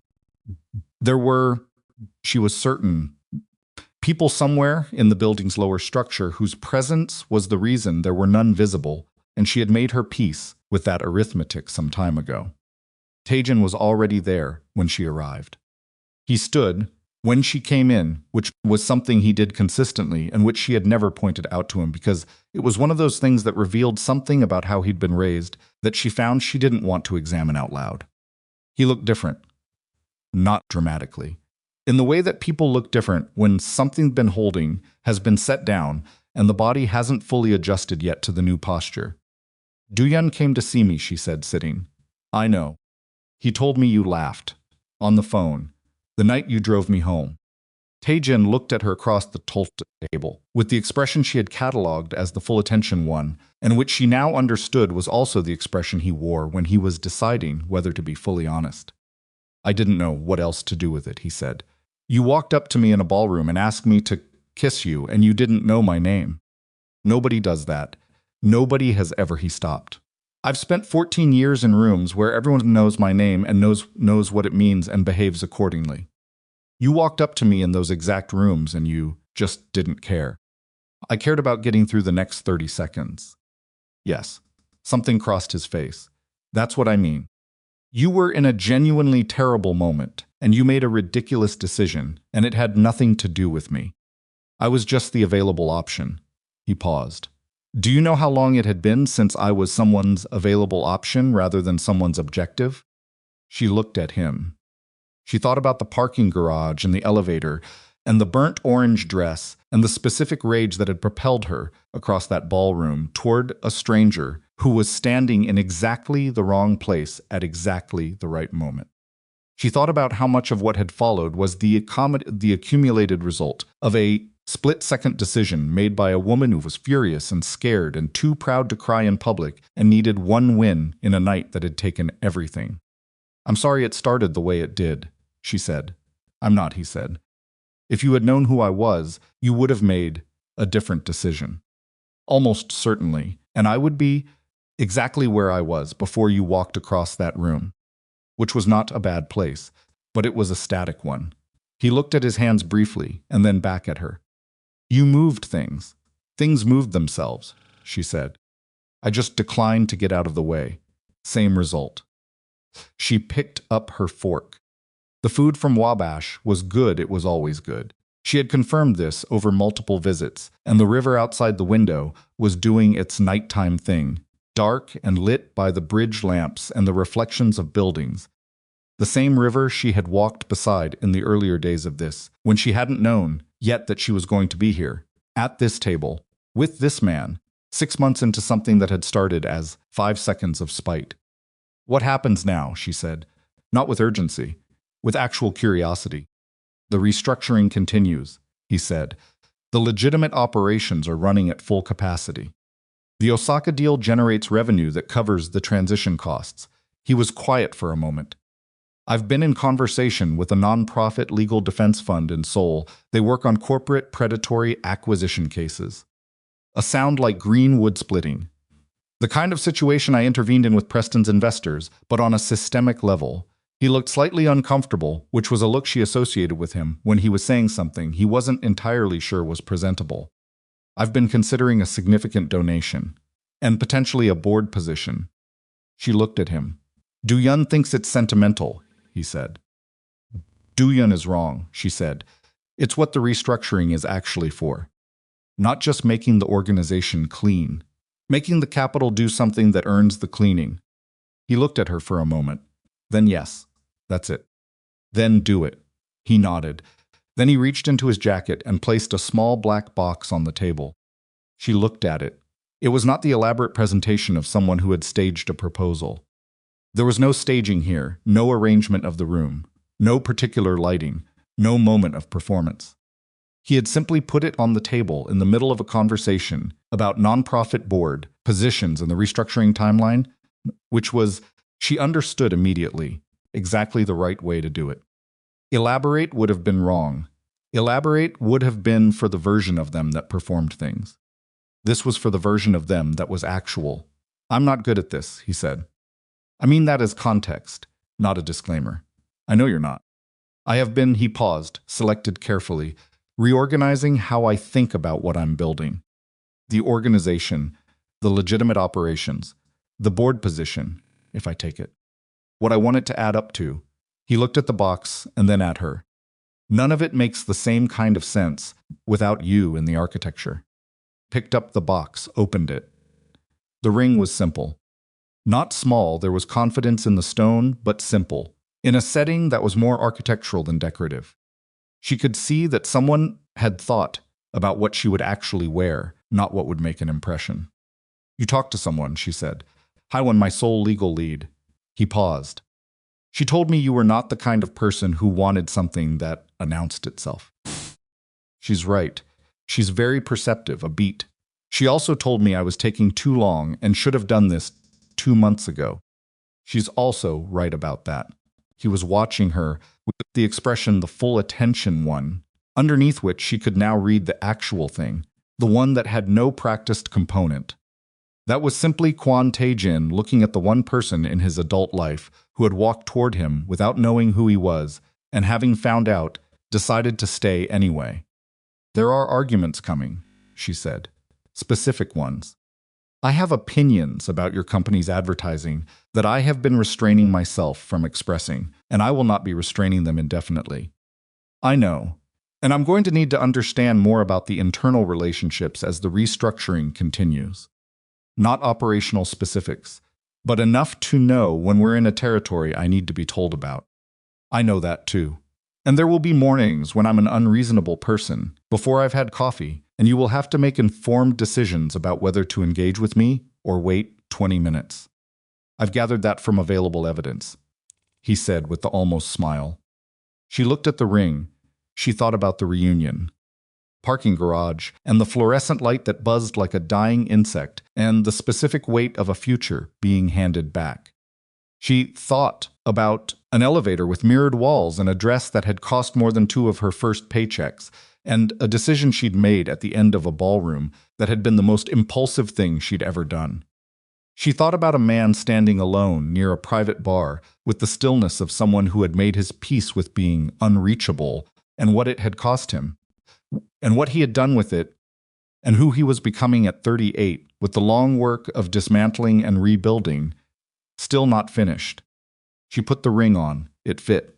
She looked at him across the table with the Chicago River behind him and the ordinary quiet of a space that was still becoming something, and said, "Okay." "Okay," he said, not elaborately, not with the ceremony that the moment might have justified to someone watching from outside. Just, okay. The word of 2 people who had been through enough together that the small words carried the full weight of the large ones, who understood each other well enough that the declaration was already in the architecture of the thing, and the word was simply the door closing behind them on the way in. They married 6 months later.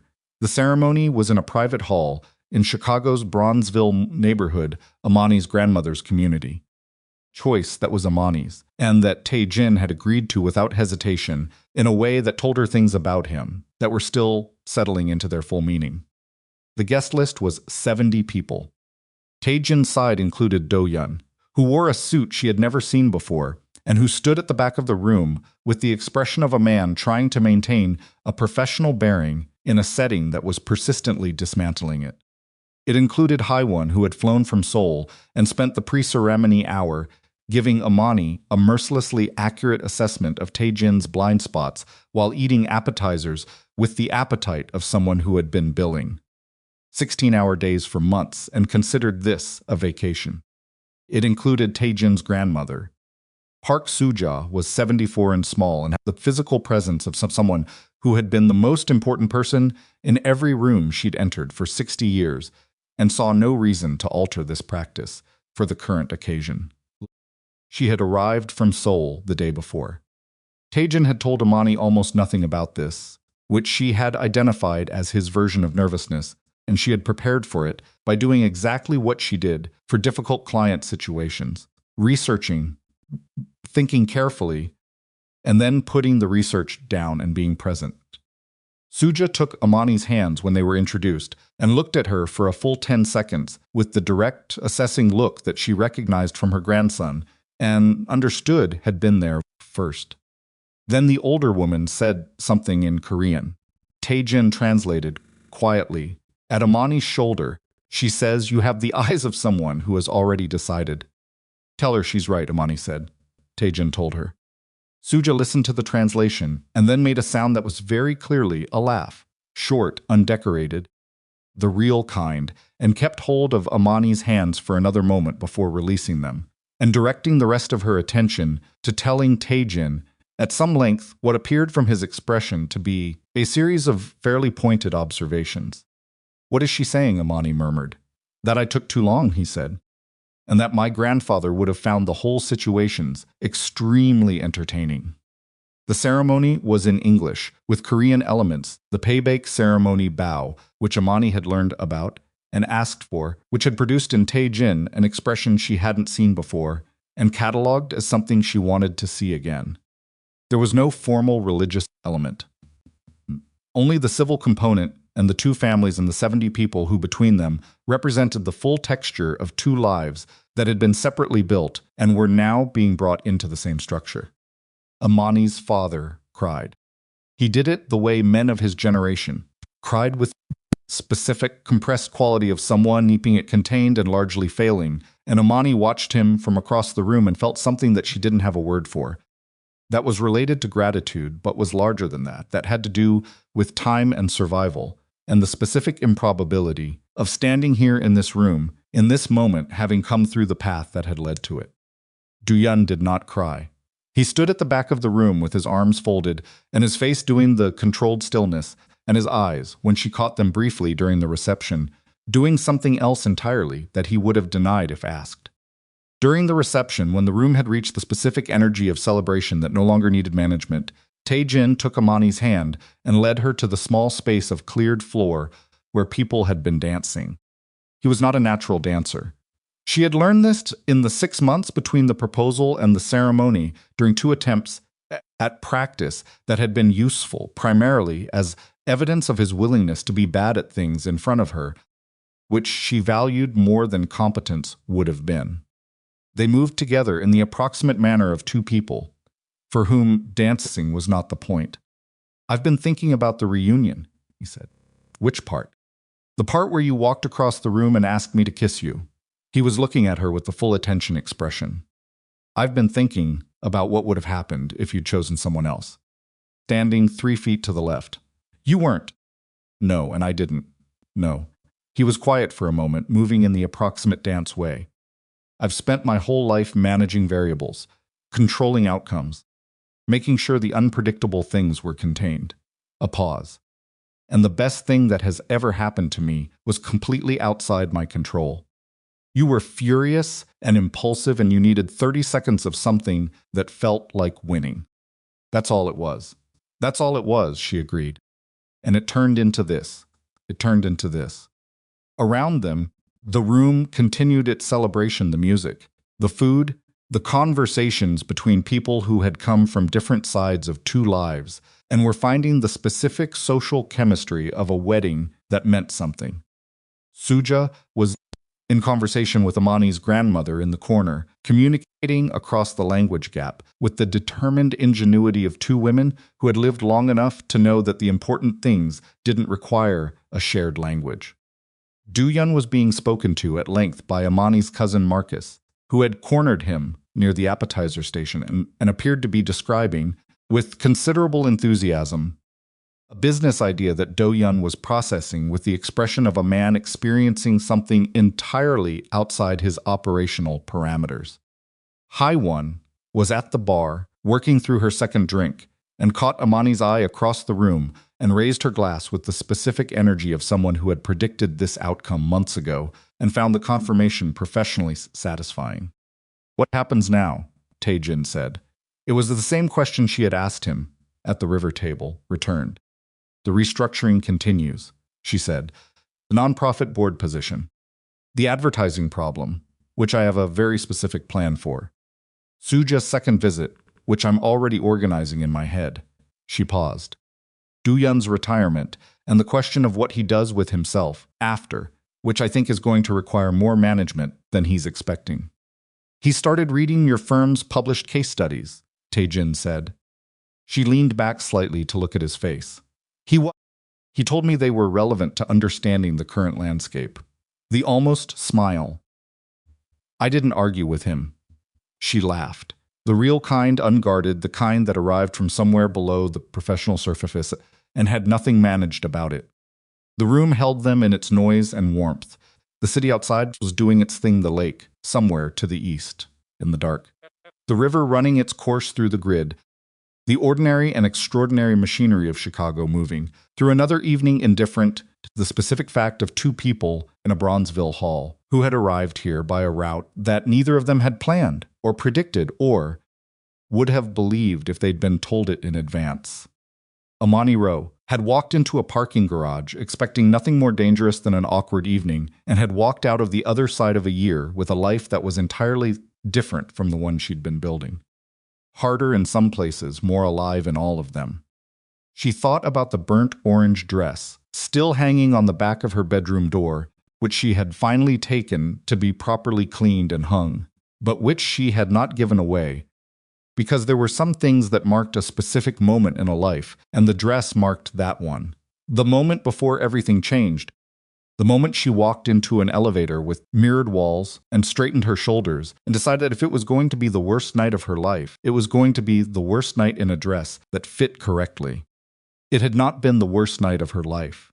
It had been the night her life recalibrated towards something she hadn't known she was missing because she had been so carefully, professionally, intelligently building the version she had planned.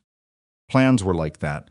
They were useful until they weren't, and what replaced them was usually messier and stranger, and more fully itself than anything that had been arranged in advance. She put her hand against Tae-jin's chest, not to steady herself, just to feel that he was there, solid and present, the real version of the person who had stood alone near a private bar with the tattoo disappearing beneath his collar and the champagne flute he never drank from. He put his hand over hers. The music continued. Outside, the city moved through another night, in its ordinary, extraordinary way, indifferent and magnificent, full of parking garages and elevators and ballrooms and strangers standing near private bars who might or might not change everything. And the river ran under the bridges where it had always run, and the lake held its darkness at the city's edge, and two people moved together on a cleared section of floor in Bronzeville, while around them, the noise of people celebrating the improbable, beautiful, costly, real fact of a life chosen on purpose carried on into the evening. That was enough. That was more than enough. That, in the end, was everything.